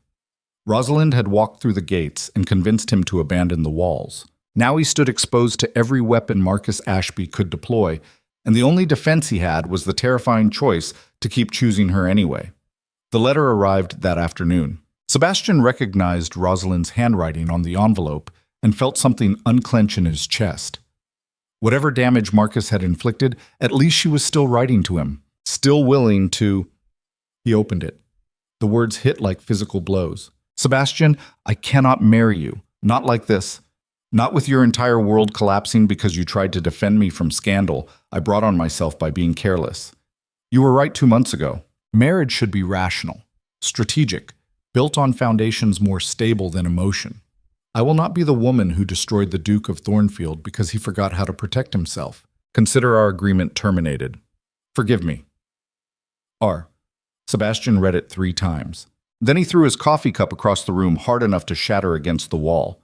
Harrison appeared in the doorway instantly, assessed the situation in one glance, and wisely said nothing. She's running, Sebastian said, his voice dangerously level. Rosalind is running because she thinks protecting me requires sacrificing herself. Your Grace took aim. No. He was already moving, grabbing his coat from where Harrison held it ready.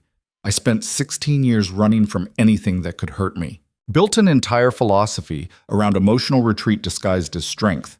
I will not watch her do the same thing because Marcus Ashby is better at manipulation than we anticipated. Where are you going? To prove that the strongest thing you can do is refuse to abandon someone who's worth fighting for. Even when retreat seems safer, even when every rational instinct screams to protect yourself first. He was out the door before Harrison could respond, moving with the same controlled urgency he'd employed for years in political warfare. But this wasn't politics, this was love. And for the first time in his life, Sebastian Ashworth understood that love demanded greater courage than domination ever had. The Piton estate was silent when Sebastian arrived. Too silent. No servants in evidence. Windows dark despite the afternoon hour. The kind of oppressive quiet that suggested either absence or catastrophe. Sebastian knocked, waited, knocked harder. Lord Piton answered eventually, looking like he'd aged a decade in 24 hours. Your Grace, this isn't a good time. Where's Rosalind? She's gone. Left this morning. Didn't say where she was going, just that she needed time away from London. Paton's voice cracked. Everything is falling apart. Marcus has been spreading such terrible rumors. Half of society believes my daughter is a calculating manipulator who seduced you for your fortune. The other half thinks you've lost your mind. I don't know how to fix this. Sebastian pushed past him into the entrance hall. I need to know where she went. I told you, she didn't say... Lord Peaton. Sebastian's voice carried the authority that made politicians confess secrets. Your daughter is currently running from scandals she thinks she caused. Marcus Ashby manufactured this entire situation to destroy both her reputation and my willingness to protect her. If we don't find her before he escalates further, the damage becomes permanent. Where would she go? Paton stared at him for a long moment. Then something in the old man's spine straightened. There's a cottage in Devon, my late wife's family property. Rosalind used to go there as a child when she needed to escape. If she's anywhere, it's there. Sebastian was already turning toward the door. Your Grace. Paton's voice stopped him. Why are you doing this? You could walk away. Let the scandal die. Find some other woman who won't bring this kind of chaos into your life. Sebastian looked back at the broken father standing in the ruins of his family's reputation. Because 2 months ago, your daughter looked at me and saw a wounded man pretending wounds don't exist. She challenged everything I'd built my life around. Forced me to recognize that strength without humanity was just isolation with better tailoring. I'm not abandoning her now because Marcus Ashby is better at manipulation than I anticipated. I'm going to find her, marry her if she'll still have me. And then I'm going to systematically destroy every piece of Ashby's existence until he understands what happens when you threaten something I actually love. Paton nodded slowly. The cottage is outside Exeter, small stone building near the coast. You'll know it when you see it. Sebastian left without another word. Behind him, without. Lord Reginald Peaton stood in his empty entrance hall and realized for the first time in years that perhaps not all powerful men were monsters. Some were just wounded boys who'd learned to survive by feeling nothing, until someone taught them that survival wasn't the same as living. The ride to Devon took 5 days of hard travel. Sebastian pushed his horses too hard, slept too little, and ignored every message Harrison sent begging him to reconsider this impulsive pursuit. He rode like a man possessed, which was close enough to truth, because somewhere in the past 72 hours, Sebastian had realized something fundamental about the man he'd become. The Duke of Thornfield had been designed to never need anyone, to rule through fear and isolation, to treat human connection as weakness rather than strength. That philosophy had protected him from the pain that destroyed his parents. It had also hollowed him out until he was nothing but title and property with a pulse. Rosalind had offered something different, not protection from pain, but the possibility that pain was the price of actually living rather than just existing. That vulnerability shared between people strong enough to carry it together was better than isolation pretending to be strength. And he'd almost had that, until Marcus Ashby had weaponized Sebastian's newfound humanity against him, and Rosalind had decided that protecting Sebastian meant sacrificing herself, which was exactly this kind of noble self-destruction Sebastian had spent 2 months learning to recognize as trauma disguised as virtue. He found the cottage on the afternoon of the 5th day, a small stone structure perched on cliffs overlooking the Devon coastline, smoke rising from the chimney, a garden gone slightly wild, the kind of place people disappeared to when London became too much to bear. Sebastian dismounted and knocked on the weathered door. Rosalind answered. She looked exhausted. Her hair was loose. She wore a simple dress with no corset, no social armor, just fabric and vulnerability. When she saw him, her expression cycled through shock, fear, and something that might have been hope before settling on resignation. You shouldn't have come, she said. You wrote me a letter terminating our engagement. I did. It was the stupidest thing I've read in 16 years of reading parliamentary legislation. Sebastian pushed past her into the cottage. You're running because you think protecting me requires martyring yourself. That's not protection, Rosalind. That's just fear dressed up as sacrifice. She closed the door slowly. You don't understand. Marcus is destroying your reputation. Every day you defend me, more allies abandon you. More politicians question your judgment. Eventually, you'll lose everything you've built because you tried to save someone who brought scandal into your life. Good. What? Good. Sebastian faced her directly. Let them abandon me. Let the politicians question my judgment.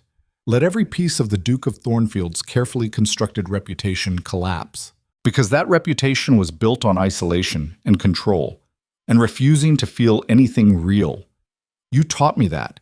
You showed me that survival without humanity was just death and expensive tailoring. I'm not going back to that, not even to salvage political capital. Rosalind was crying now, actual tears tracking down her face. You're supposed to be smarter than this. Rational. Strategic. Choosing me means choosing chaos over order. Everything you've spent your life avoiding. What? Your sin. I know. He crossed to her, close enough to see the fear and love warring in her eyes. I spent 16 years believing emotion was weakness. That allowing myself to care gave other people weapons to use against me. My parents loved each other, and it destroyed them both. I watched it happen, decided the only way to survive was to feel nothing. And you know what I learned? What? Feeling nothing isn't survival. It's just slower death. Sebastian took her hands in his, feeling them shake. Yes, Marcus weaponized my feelings for you. Yes, defending you cost me political capital. Yes, choosing love over power makes me vulnerable in ways I spent decades avoiding. But the alternative is going back to being the Frost Duke. Alone, powerful, completely hollow, and I'd rather risk everything with you than guarantee safety by losing you. She was sobbing now, full, wrenching sobs that came from somewhere deep and wounded. I watched Marcus destroy my sister, watched him turn love into a cage and Elena into a ghost. I swore I would never let that happen to me, that I'd never give a powerful man the ability to own me that completely. And then you walked into our lives and I realized I was falling for exactly the kind of man I'd spent years fearing. I know. You don't know. You don't understand how terrifying it is to love someone who could crush you if they wanted to, who has the power and the authority and the capacity to turn partnership into possession the moment they decide control is safer than trust. Sebastian pulled her close, feeling her shake against his chest. You're right. I don't fully understand that fear because I've always been the one with power. But I understand what it costs to risk trusting someone when every instinct screams that isolation is safer. I understand what it means to choose vulnerability over control. And I'm choosing it, right now, with you, even though it terrifies me more than anything I've ever done. They stood together in the cottage's small main room while Devon wine rattled the windows, and the world waited outside to see if the Duke of Thornfield would survive choosing love over power. I can't go back to London, Rosalind whispered. Not with Marcus spreading those rumors, not with society turning me into either a manipulative seductress or a ruined woman. I won't drag you down with me. Then we don't go back. Not yet. Sebastian pulled away just enough to see her face. We get married. Here. Tomorrow, if you'll have me. Small ceremony. No aristocratic theater. Just us and whatever local officiant we can find. Let London speculate. Let Marcus spread whatever poison he wants. We'll deal with it together once we have legal protection and time to plan actual strategy rather than just reacting to his attacks. Rosalind stared at him like he'd suggested they burn down Parliament. You want to get married in a Devon cottage with no witnesses or social protection? I want to marry you before fear convinces either of us that retreat is safer than commitment. Before Marcus manufactures more evidence or scandal. Before either of us can talk ourselves out of the most terrifying choice we'll ever make. He cupped her face in his hands. I love you, Rosalind. I don't know when it happened. Probably somewhere between you calling me monstrous and dragging me to a foundling hospital to learn humanity. But I love you. And I'm done pretending that loving you makes me weak. It makes me human, finally. After 16 years of being nothing but control and calculation. She kissed him then, desperate and raw, and nothing like the proper kisses exchanged at aristocratic courtships. When they broke apart, she was laughing through tears. We're both insane, she said. Probably. This is going to destroy everything you've built. Then we'll build something better from the ruins. Marcus won't stop. He'll come after us with everything he has. Posatibu al shakersi. Good. I've been wanting an excuse to destroy him anyway. Sebastian smiled, and it was the first genuine smile he'd felt cross his face in decades. Let him come. Let London society judge us. Let the politicians question my sanity. I have you, everything else is just logistics. They married the next morning in a stone chapel so small it could barely hold 10 people. No grand ceremony, no aristocratic witnesses, just a local vicar who didn't recognize the Duke of Thornfield and didn't care about London's scandal. Just two people who'd spent months learning that love demanded more courage than power ever required. When Sebastian kissed his wife, he felt every wall he had spent 16 years building finally collapse completely. And instead of the destruction he'd always feared, he felt free. The letter they sent to London was brief and defiant. To whom it may concern, we are married, deal with it. The Duke and Duchess of Thornfield. The scandal that followed would reshape London society for a generation. But that was a war for another day. Tonight, Sebastian Ashworth held his wife while storms battered the Devon coast and learned that the strongest thing a man could do was choose love over power, even when it meant losing everything else he'd spent his life protecting. Especially then. London received news of the secret marriage like a declaration of war. Within 48 hours, every scandal sheet in the city carried headlines ranging from shocked disbelief to outright condemnation. The Duke of Thornfield had abandoned decades of calculated control to marry a woman of questionable reputation in a provincial chapel with no witnesses, no ceremony, and no regard for the social consequences that would follow. Society didn't know whether to be scandalized or fascinated. Marcus Ashby chose fury. Sebastian learned of Marcus's response through a letter delivered to the Devon cottage 3 days after the wedding. Not from Ashby himself, but from Richard Blackwood, whose handwriting carried urgency even through formal script. Sebastian, you need to return to London immediately. Ashby has escalated beyond rumor. He's filed formal complaints with Parliament questioning your mental competency to hold your seat. He circulated documents claiming Rosalind manipulated you into marriage while you were experiencing some form of breakdown. Half the aristocracy believes it. The other half is waiting to see if you'll defend yourself or let your reputation collapse entirely. Whatever you're doing in Devon, it needs to end. Now. Richard. Sebastian read the letter twice while Rosalind watched from across their small breakfast table. Morning light cut through cottage windows, illuminating her face with the particular clarity that came after storms passed. She looked different, married. Not softer, stronger somehow. Like making a choice had solidified something that courtship had left uncertain. It's from Richard, he said, handing her the letter. She read it in silence, her expression shifting from concern to something harder. When she looked up, her eyes held the same determination that had first challenged him in her father's drawing room months ago. He's trying to have you declared incompetent. Yes. If Parliament believes you experienced a breakdown, they can remove you from every position of influence you hold, strip your voting rights, place your estates under administrative control pending mental evaluation. Rosalind set the letter down carefully. Marcus isn't just trying to destroy your reputation anymore. He's trying to destroy your power. Sebastian stood and walked to the window overlooking Devon cliffs.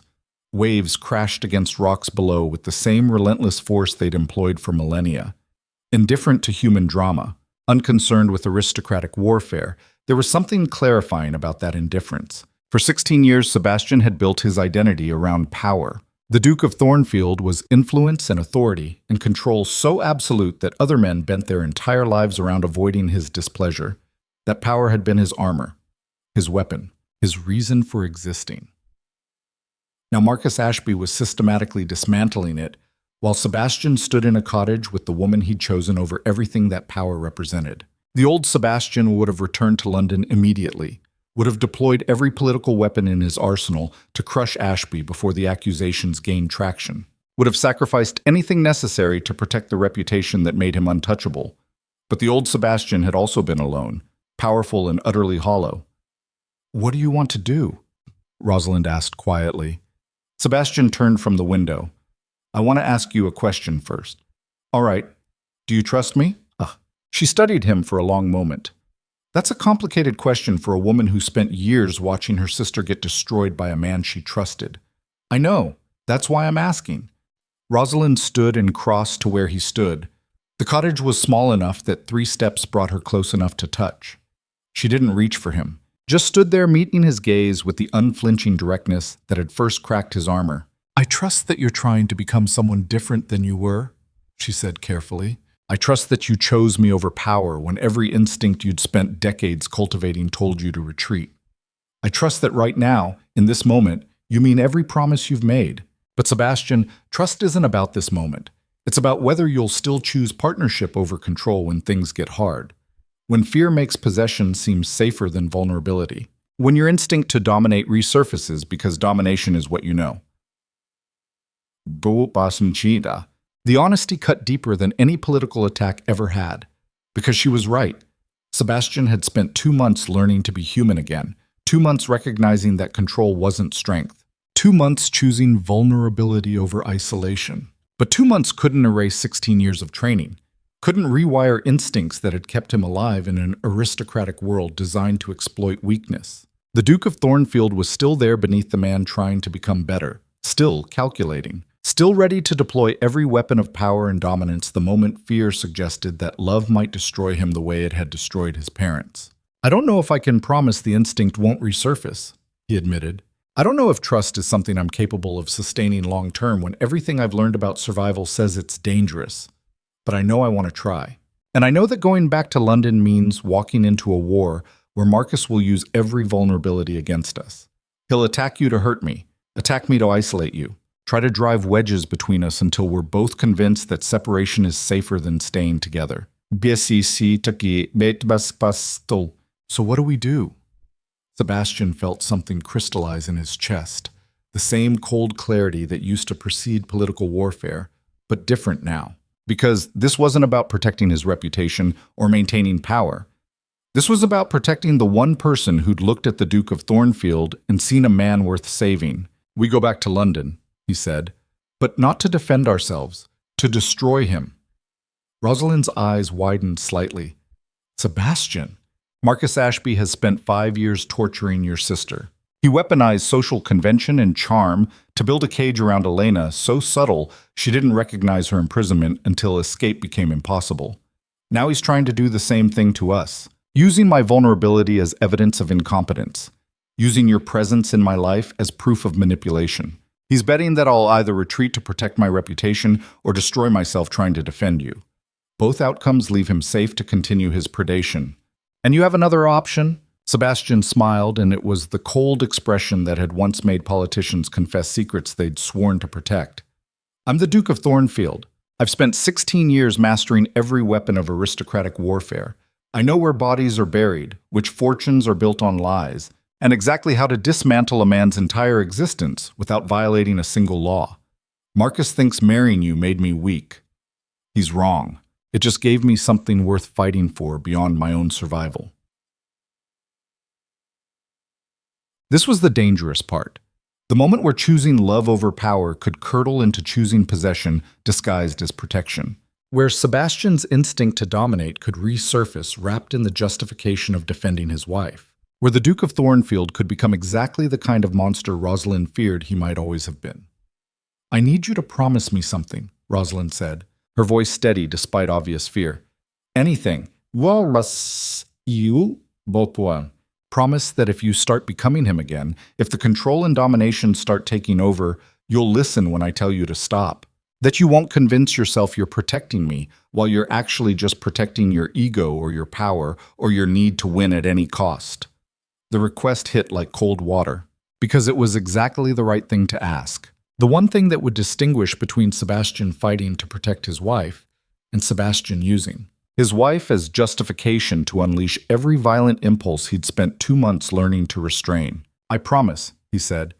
"And if I break that promise, you have my permission to leave. No arguments, no attempts to convince you otherwise. If I become the man you feared I was, you walk away, and I don't follow." Rosalind searched his face for deception or manipulation, found only brutal honesty. "Then let's go to war," she said. They returned to London like an invading army. No apologies, no explanations. Just the Duke and Duchess of Thornfield arriving at Sebastian's townhouse in broad daylight, with enough luggage to make clear they had no intention of hiding or retreating. The city noticed immediately. Within hours, Sebastian's study filled with messages, some from allies offering cautious support, others from political rivals sensing weakness, a few from aristocrats who simply wanted to witness whatever spectacular collision was about to unfold between the Duke of Thornfield and the man who dared challenge him. Harrison appeared with tea and the particular expression of controlled concern that meant serious problems required immediate attention. "Your Grace, Lord Pemberton is here to see you. He says it's urgent." "Send him in." Pemberton entered looking uncomfortable in the way wealthy men did when forced to deliver bad news to someone more powerful than themselves. 50s, inherited fortune, political moderate who'd supported Sebastian's railway initiatives for years. "Your Grace, Duchess." He nodded to both of them. "I'll be direct. Several members of Parliament are preparing to formally question your competency to hold your seat. The marriage, the rushed ceremony, the complete abandonment of social protocol, they're claiming it demonstrates mental instability incompatible with leadership." "Let me guess," Sebastian said. "Marcus Ashby is leading the effort." Lord Ashby has been very vocal about his concerns. He's positioned himself as the reluctant family member forced to acknowledge troubling behavior. It's extremely effective rhetoric. Half the House believes him.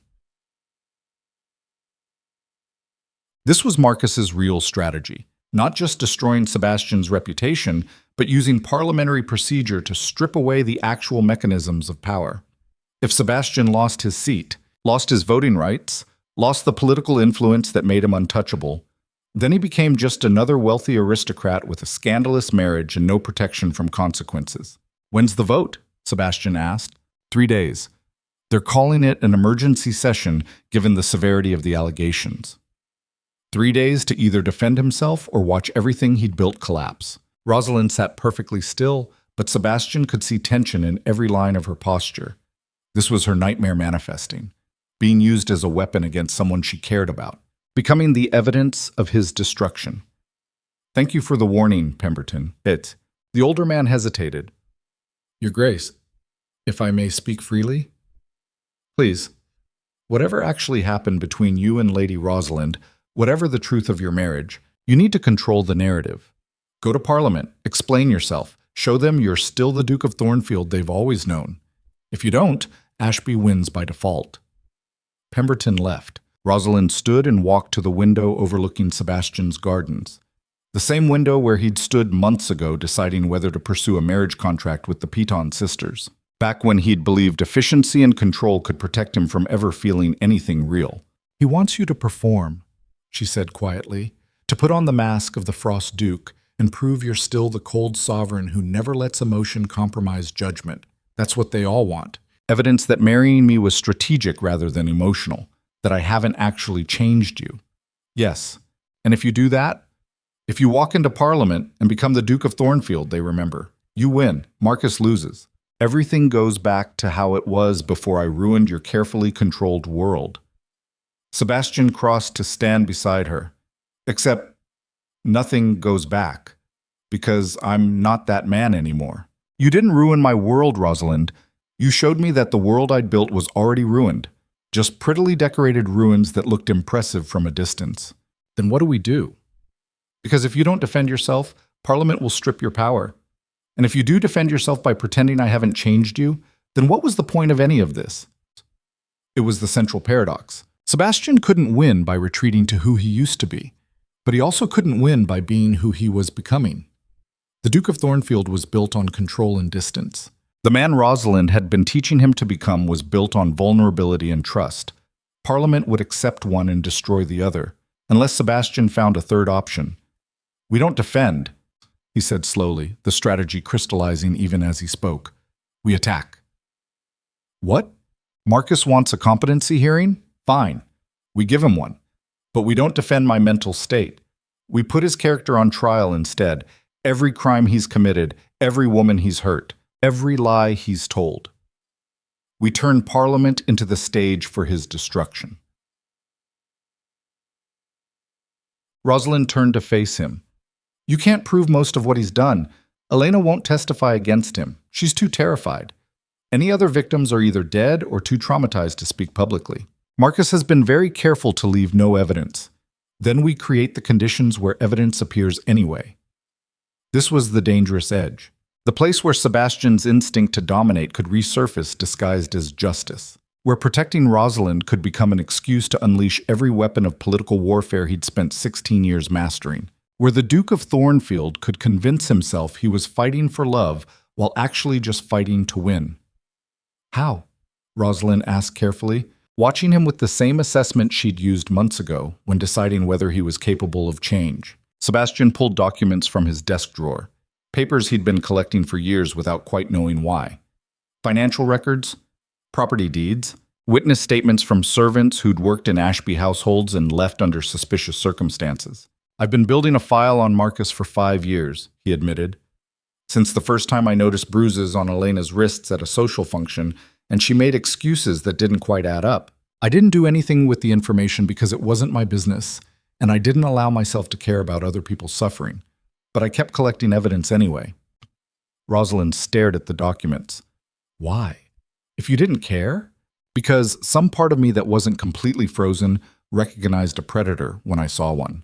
And predators eventually need to be put down. Sebastian spread the papers across his desk. None of this is individually damning, but collectively? It paints a picture of financial manipulation, abuse of servants, suspicious deaths of business partners, and a pattern of behavior that spans decades. If we present it properly in Parliament, if we force Marcus to defend himself instead of letting him attack us, we shift the entire battlefield. That's not defense. That's annihilation. Yes. They stood in silence while the weight of what Sebastian was proposing settled between them. This was the test Rosalind had asked for. The moment where Sebastian would either choose partnership over domination or reveal himself as unchanged beneath the performance of growth. Because destroying Marcus Ashby would require deploying every weapon of power and control Sebastian had spent his life mastering. Would require becoming the cold, calculating Duke of Thornfield who treated human beings as obstacles to be removed. Would require sacrificing the vulnerable man learning to be human again in favor of the sovereign who could crush enemies without hesitation. If you do this, Rosalind said carefully, if you become that person again, even temporarily, I need to know you can come back. That you won't convince yourself domination is necessary for survival and rebuild all the walls I spent months helping you tear down. Sebastian looked at the evidence spread across his desk. Looked at his wife standing in afternoon light that made her seem both fragile and absolutely immovable. Looked at the choice that would define everything that came after. He could become the Duke of Thornfield again and win. Or he could stay the man Rosalind was teaching him to be and lose everything. Or he could find some third path that let him protect what mattered without destroying who he was becoming. I need you to do something for me, he said. What? Be there. In Parliament, during the hearing. Watch me. If I start becoming the monster, if you see me crossing the line from justice into cruelty, stop me. I'll listen, I promise. But I need you there to remind me what I'm actually fighting for. Rosalind studied him for a long moment. You're asking me to watch you destroy a man and stop you if you enjoy it too much. Yes. That's possibly the most honest thing anyone has ever asked me to do. Is that a yes? She crossed to the desk and began organizing the documents into categories. Evidence of financial crimes separate from evidence of abuse, separate from witness testimonies. Her hands moved with practiced efficiency, and Sebastian realized she'd spent years caring for the damaged children society discarded. She understood categorization of harm in ways he was still learning. It's a yes, she said without looking up. But Sebastian, if Marcus dies from this, if you destroy him so completely that he can't recover, you need to understand something. What? You'll have proven you're exactly as dangerous as he is, just pointed in a different direction. The Duke of Thornfield, who can annihilate enemies without hesitation, doesn't disappear because you married someone. He's still there. And choosing when to unleash that part of yourself versus when to restrain it is the work of a lifetime, not 2 months of courtship. The truth of it settled in Sebastian's chest like ice. He'd spent 16 years becoming the Frost Duke, 2 months learning to be human again. Now he was about to deploy everything he'd learned about domination and control to destroy a predator who absolutely deserved destruction. And the terrifying part wasn't whether he could do it. It was whether he'd be able to stop once he started. Parliament assembled for the emergency session with the particular energy that preceded spectacular political theater. The chamber was packed beyond legal capacity. Every aristocrat with voting rights had shown up, plus dozens more who'd claimed gallery seats to witness whatever confrontation was about to unfold. The air smelled like expensive cologne, tobacco, and the particular sweat that came from wealthy men sensing blood in the water. Sebastian entered with Rosalind on his arm.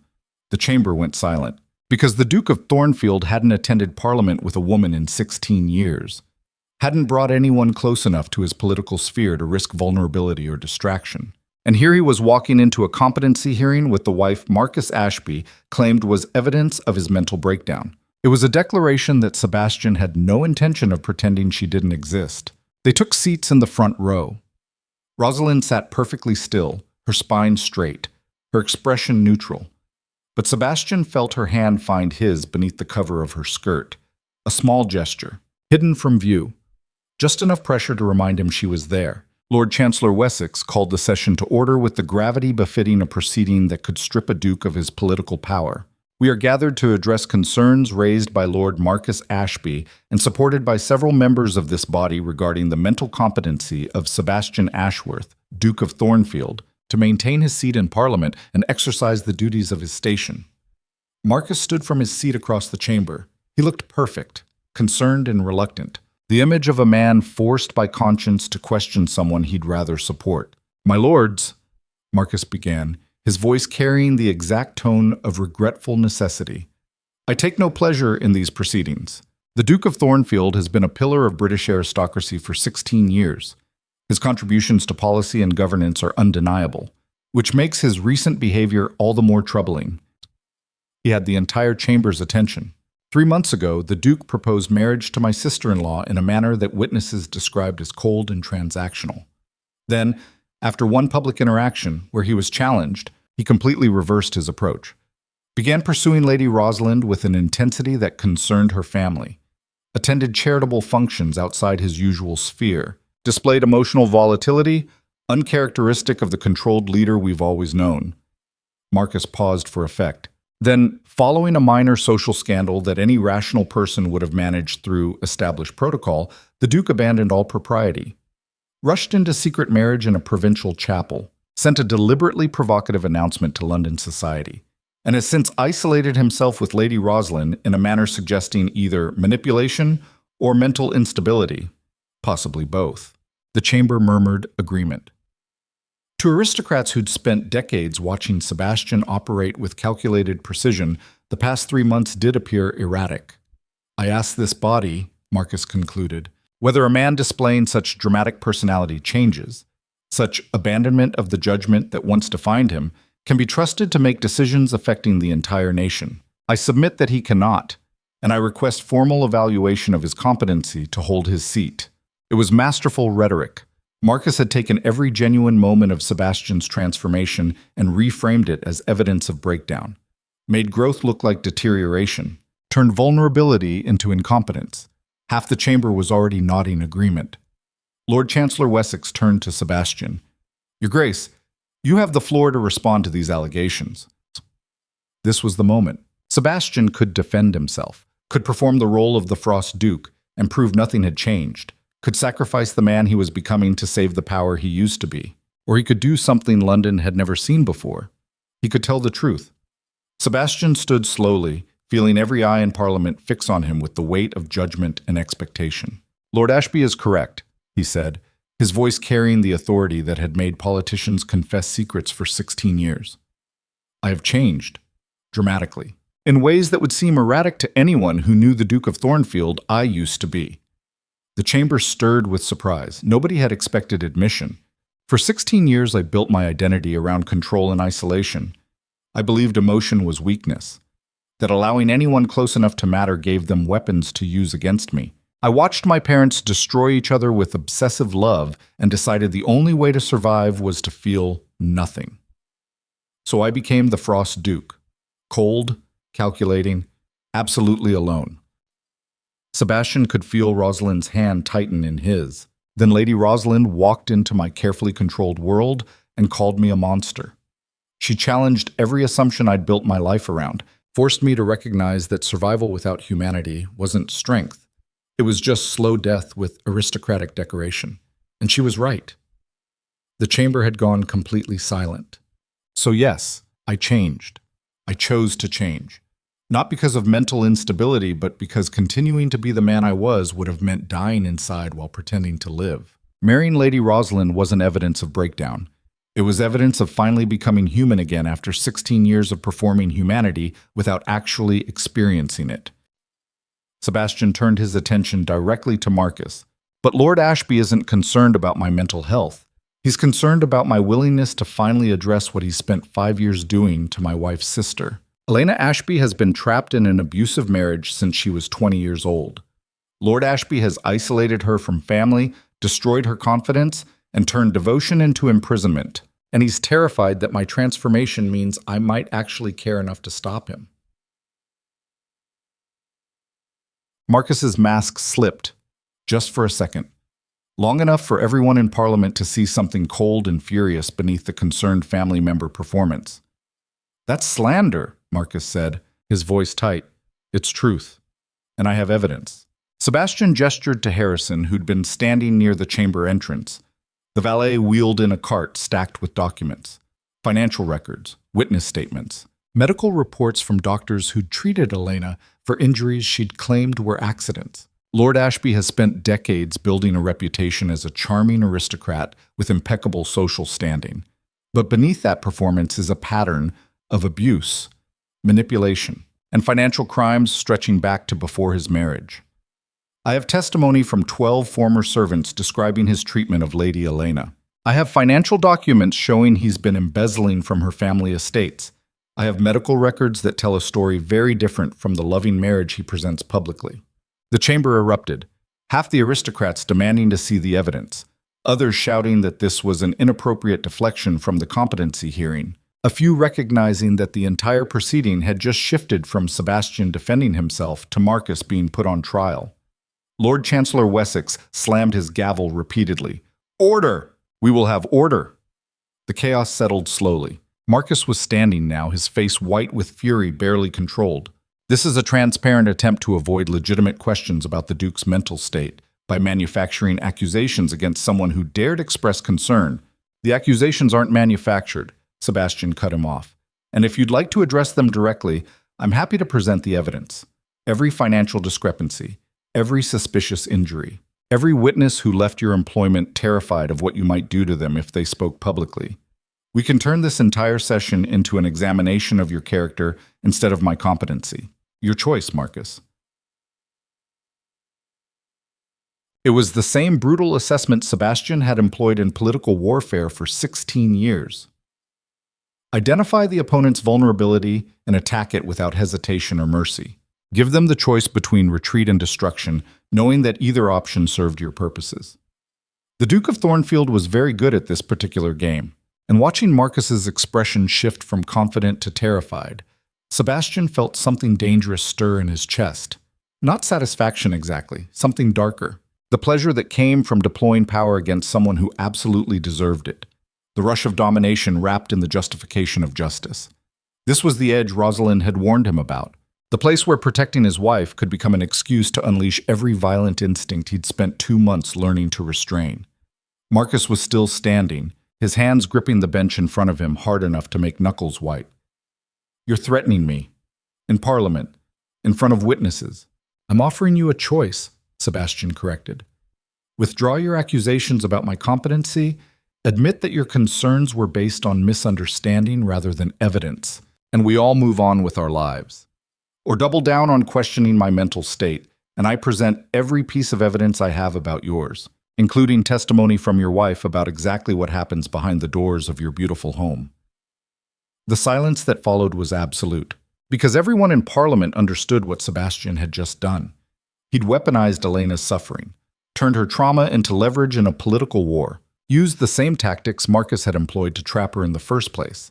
It was effective, It was also exactly the kind of domination that made Sebastian indistinguishable from the predator he was trying to destroy. Sebastian felt Rosalind's hand slip from his. Not dramatically, not loud enough for anyone else to notice, just the quiet withdrawal of touch that meant she'd seen him cross a line. He looked at her. Her expression was carefully neutral, but her eyes held something that might have been disappointment or might have been fear. The same fear she'd had watching her sister get destroyed by a powerful man who confused ownership with love. Sebastian had just threatened to publicly expose Elena's suffering without her consent, had used her trauma as a weapon in political warfare, had become exactly the kind of man who sacrificed vulnerable people to protect his own interests, all in the name of defending his wife. The Duke of Thornfield understood immediately that he'd just failed Rosalind's test. Marcus was still standing across the chamber, clearly calculating whether Sebastian was bluffing about Elena's testimony, trying to determine if his wife had finally broken enough to speak against him or if this was just strategic threat.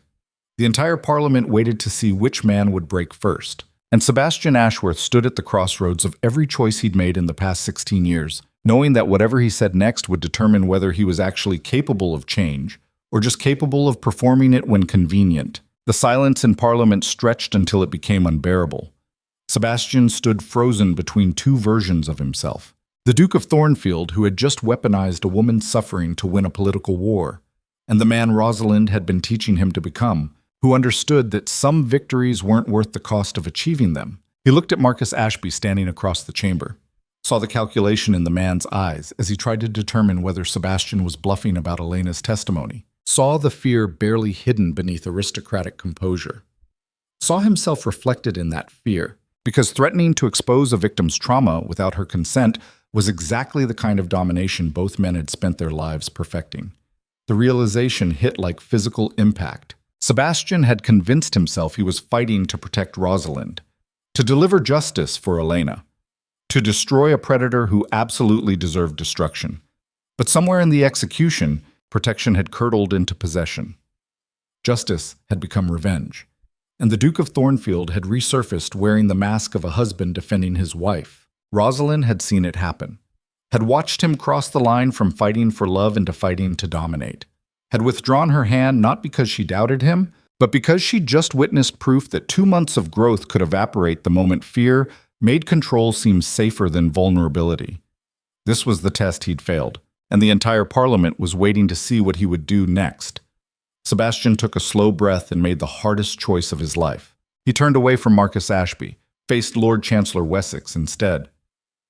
"I withdraw my threat," Sebastian said quietly, his voice carrying in the absolute silence. "Lord Ashby raised legitimate concerns about my recent behavior. He's correct that I've changed dramatically in ways that would appear erratic to anyone who knew me before. I won't use another woman's suffering as a weapon in political warfare just to prove my competency to hold a seat in Parliament." "Ambumas, amasis." The chamber erupted in confusion. Marcus looked stunned. Half the aristocrats seemed convinced Sebastian had just admitted to mental breakdown. The other half recognized something more complicated unfolding. Sebastian continued before anyone could interrupt. "For 16 years, I believed power meant controlling every variable. That strength required isolation. That allowing anyone close enough to matter gave them weapons to use against me. I was wrong. Not because those tactics don't work, but because they hollow out everything human until you're just title and influence with a pulse." He looked directly at Rosalind. "My wife taught me that vulnerability isn't weakness, that trust demands more courage than domination ever required, that real strength means choosing humanity even when control seems safer. I almost forgot that lesson just now. Use trauma as leverage because winning felt more important than being the man I promised her I'd try to become." Sebastian turned back to the chamber. "So I'm making a different choice. I'm not going to destroy Lord Ashby by exposing crimes that would require weaponizing victims who didn't consent to being part of this war. I'm not going to prove my competency by becoming the cold sovereign you all remember. Instead, I'm going to step down from Parliament." The chamber exploded, aristocrats shouting questions. Marcus looking like he couldn't quite believe his strategy had worked. Lord Chancellor Wessex slamming his gavel demanding order. Sebastian waited until the chaos settled. "I'll retain my title and estates," he continued, "but I'm resigning my seat and all parliamentary duties effective immediately. Not because Lord Ashby's accusations have merit, but because I've spent 2 months learning that there are things more important than political power, and I refuse to sacrifice those things just to maintain influence in a system that rewards exactly the kind of domination I'm trying to unlearn. He looked at Rosalind again, saw tears tracking down her face. Not sadness, something that looked almost like pride. This body can accept my resignation or pursue competency proceedings, Sebastian said. Either way, I'm done. The Duke of Thornfield you all knew is gone. I'm trying to become something different, someone who chooses love over power, partnership over possession, humanity over control. That might make me unfit for Parliament, but it makes me fit to be her husband, and that matters more than anything else you could take from me. Sebastian sat down beside Rosalind and took her hand in his.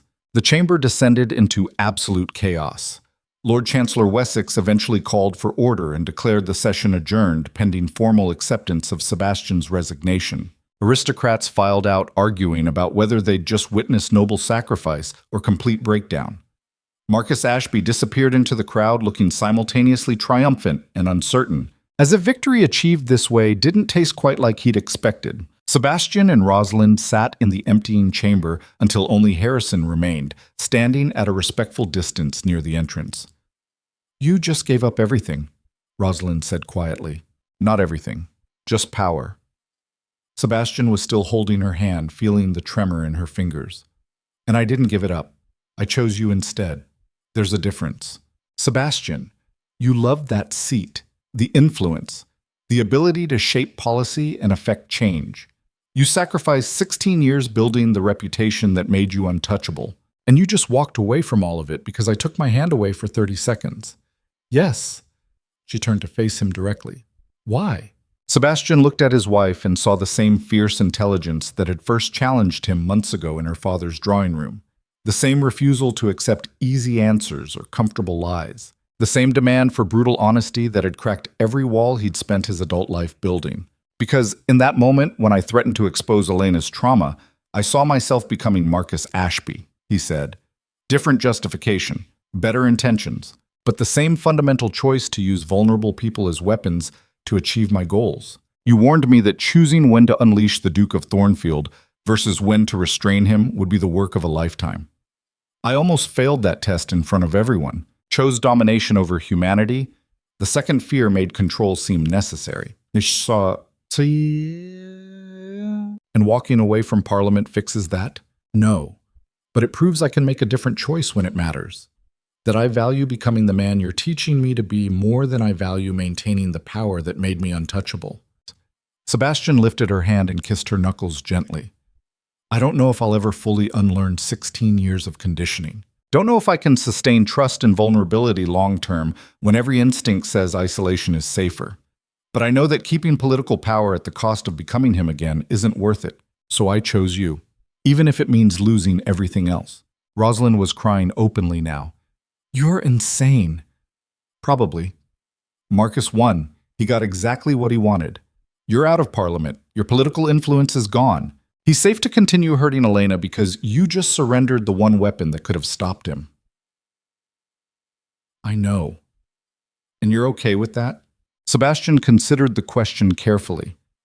No, I'm not okay with Marcus continuing to hurt your sister. I'm not okay with walking away from the ability to affect change through policy and legislation. I'm not okay with surrendering power I spent 16 years accumulating. But I'm even less okay with becoming the kind of man who would sacrifice you to maintain that power. So I'll find another way to stop him. A way that doesn't require me to become him. They sat in silence while London moved outside the chamber walls, indifferent to aristocratic drama. The truth neither of them wanted to acknowledge was that Sebastian had just lost the war, had chosen principle over pragmatism, and walked away with nothing but moral clarity and a marriage. Marcus Ashby remained untouched. Elena remained trapped, and the Duke of Thornfield had demonstrated to every political rival in London that emotional vulnerability could be weaponized to destroy even the most powerful man. It was defeat dressed as noble sacrifice. And the only consolation was that Sebastian had chosen it willingly rather than having it forced upon him. Harrison cleared his throat from across the chamber. Your Grace, the carriage is ready when you are. They left Parliament together, walking through corridors that Sebastian had navigated with absolute confidence for 16 years. Now he felt like a stranger in spaces that used to define him. The Duke of Thornfield, without political power, was just a wealthy aristocrat with property and titles that meant progressively less every year. The London streets were crowded with late afternoon traffic, carriages and pedestrians and street vendors selling everything from flowers to political pamphlets. Life continuing regardless of whether Sebastian Ashworth held a parliamentary seat or not. "Where do we go from here?" Rosalind asked as their carriage rolled through the city. "Home, I suppose. Figure out what the Duke of Thornfield becomes when Parliament no longer defines him." "That's not what I meant." Sebastian looked at her. "Then what did you mean?" "I meant, what do we do about Marcus, about Elena? About the fact that walking away from political power doesn't actually solve the problem of a predator who's free to keep destroying people?" It was the question Sebastian had been avoiding since he resigned his seat, because the truth was ugly and complicated and didn't fit neatly into the narrative of noble sacrifice he'd been constructing. Marcus Ashby was still out there, still hurting Elena, still protected by social convention and aristocratic protocol, and Sebastian had just surrendered the one weapon that might have stopped him. Choosing love over power was poetic, but it didn't actually save anyone except Sebastian's own soul. "I don't know," he admitted. "I have evidence of his crimes. I have witness testimony. I have financial records that could destroy him. But without parliamentary influence to force an investigation, without political pressure to overcome aristocratic resistance to scandal, I don't know how to use any of it effectively." Rosalind was quiet for a long moment. "Then maybe we need to stop thinking like aristocrats." "What?" "You spent 16 years playing by aristocratic rules, control and influence and political maneuvering within established systems. Marcus has mastered those same rules. That's why he's untouchable. He understands the game and how to manipulate it." She turned to face Sebastian directly. "But there are other games, other systems, other ways to expose predators that don't require parliamentary seats or political leverage." Sebastian felt something shift in his understanding. "You're talking about going outside aristocratic channels. I'm talking about using the evidence you have in ways that don't depend on London society choosing to care. Scandal sheets, public testimonies, court proceedings that force legal accountability rather than social judgment. Marcus has spent decades hiding behind aristocratic protection, so he stopped playing by aristocratic rules. It was dangerous. Aristocratic society had very specific protocols for handling internal problems. Going outside those channels, using public courts and common press, violated unwritten rules about keeping elite business private. Sebastian would be burning bridges with every aristocrat who valued discretion over justice. But he'd already resigned from Parliament, already sacrificed political influence. The bridges were burning anyway. "It would destroy what's left of my reputation in London society," he said slowly. "Yes, make me a pariah among the very people who used to fear my displeasure." "Probably. And it might not even work. Marcus has expensive lawyers, connections that run deep. He could fight court proceedings for years and never face real consequences." "Well, he could." Rosalind's voice was steady. "But at least Elena would know someone tried. At least other victims would see that powerful men aren't completely untouchable. At least you'd be fighting without becoming him in the process." Sebastian looked out the carriage window at London passing by, the city he'd helped govern for 16 years, the aristocratic world that had defined every aspect of his existence since inheriting his title at 16. He was about to burn it all down for a chance at justice that might never materialize. The old Sebastian would have called that foolish, would have calculated the risk-reward ratio and determined that some battles weren't worth fighting if victory wasn't guaranteed. But the old Sebastian had also been alone, powerful and utterly hollow. "All right," he said, "we do it your way. We take every piece of evidence I have and file formal legal proceedings. Force the courts to investigate what Parliament won't touch. Use scandal sheets to publicize what aristocratic discretion wants hidden. Make enough noise that Marcus can't rely on social protection anymore. It's going to be brutal. I know. London society will turn on us completely. We'll be outcasts. I know. And Marcus will retaliate with everything he has. This won't be political maneuvering. This will be war." Sebastian pulled Rosalind close, feeling her heartbeat against his chest. "Then we go to war, together. Not because I'm trying to dominate or control or win at any cost, but because some fights are worth having even when victory isn't guaranteed. Your sister deserves that fight. Every woman Marcus has hurt deserves it. And I'd rather be an outcast fighting for something real than an aristocrat maintaining power through moral cowardice. The carriage rolled through London while they planned the destruction of Marcus Ashby and everything Sebastian's reputation had been built on.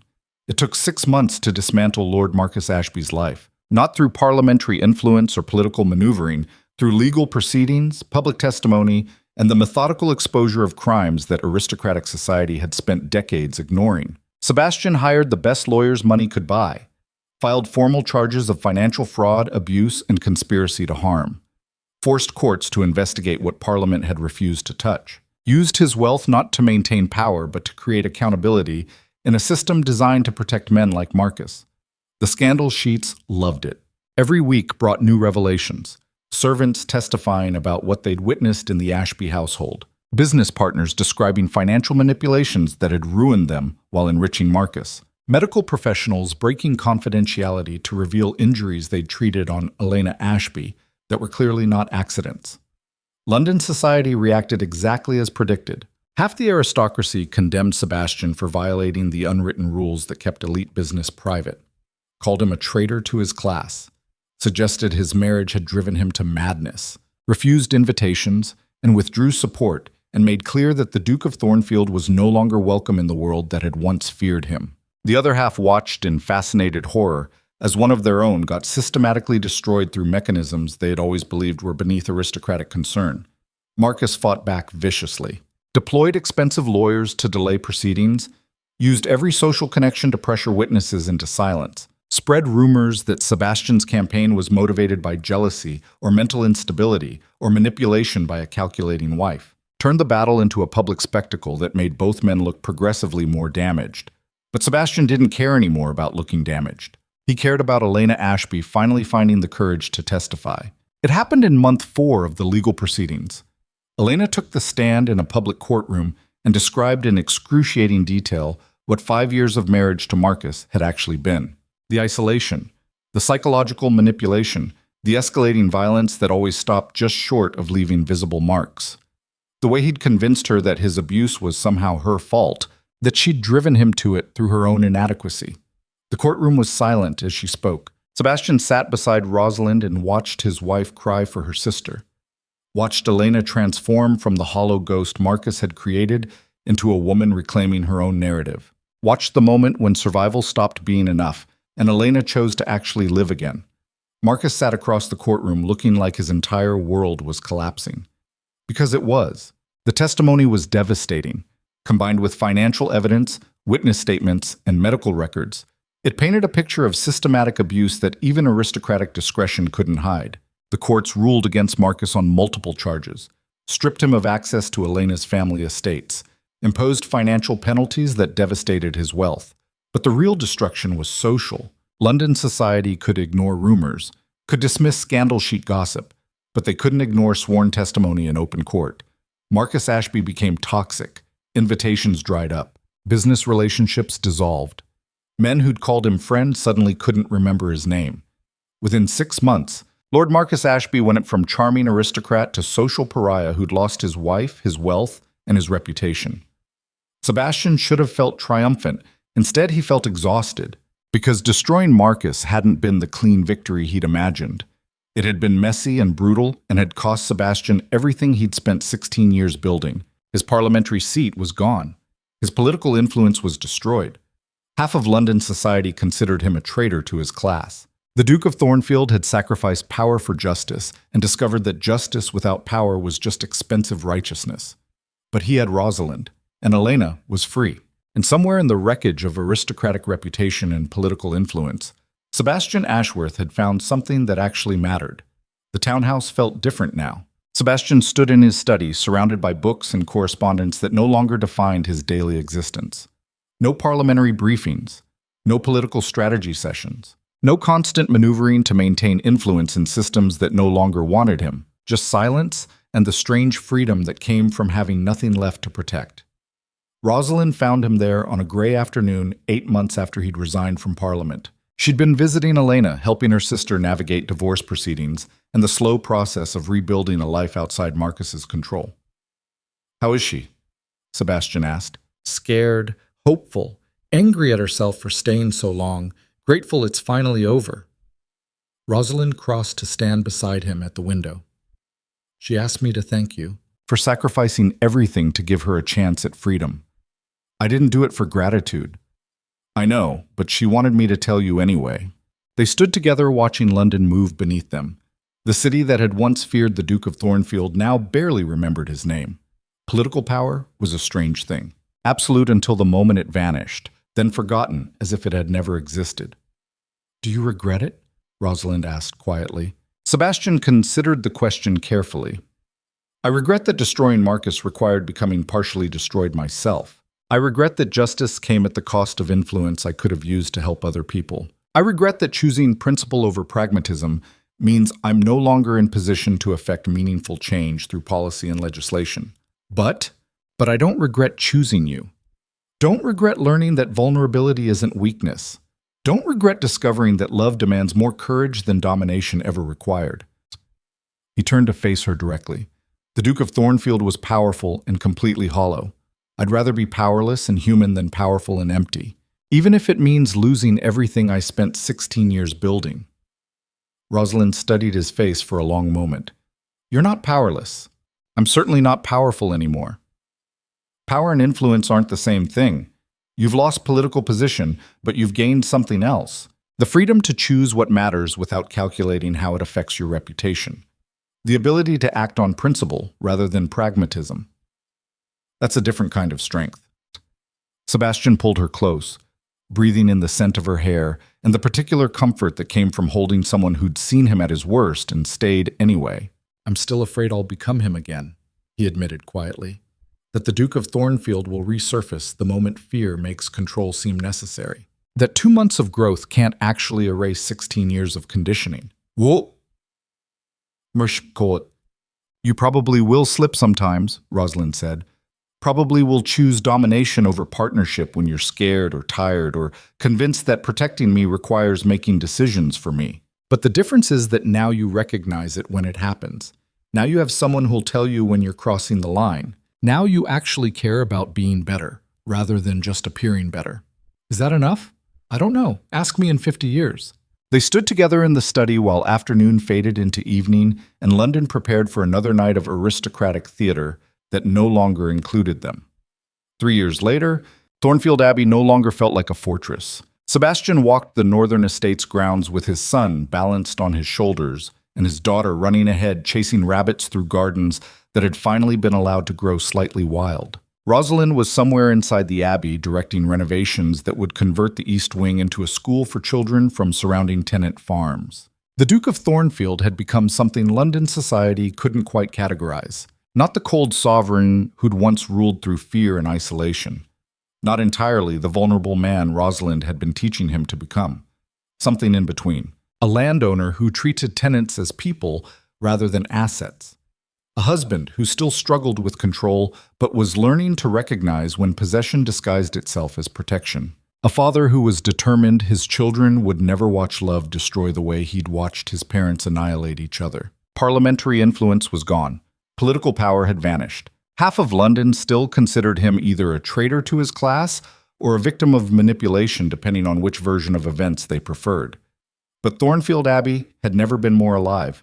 Tenant families who used to fear disappointing the Duke now brought their children to the school Rosalind had built. Workers who used to move with disciplined precision now occasionally laughed during their duties. The Northern Territories had transformed from lands ruled through absolute authority into a community built on something approaching actual partnership.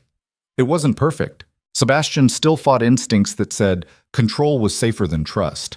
Still caught himself making decisions without consulting Rosalind and having to actively choose to step back. Still struggled with the reality that vulnerability meant risk, and risk meant the possibility of being hurt in ways that domination could have prevented.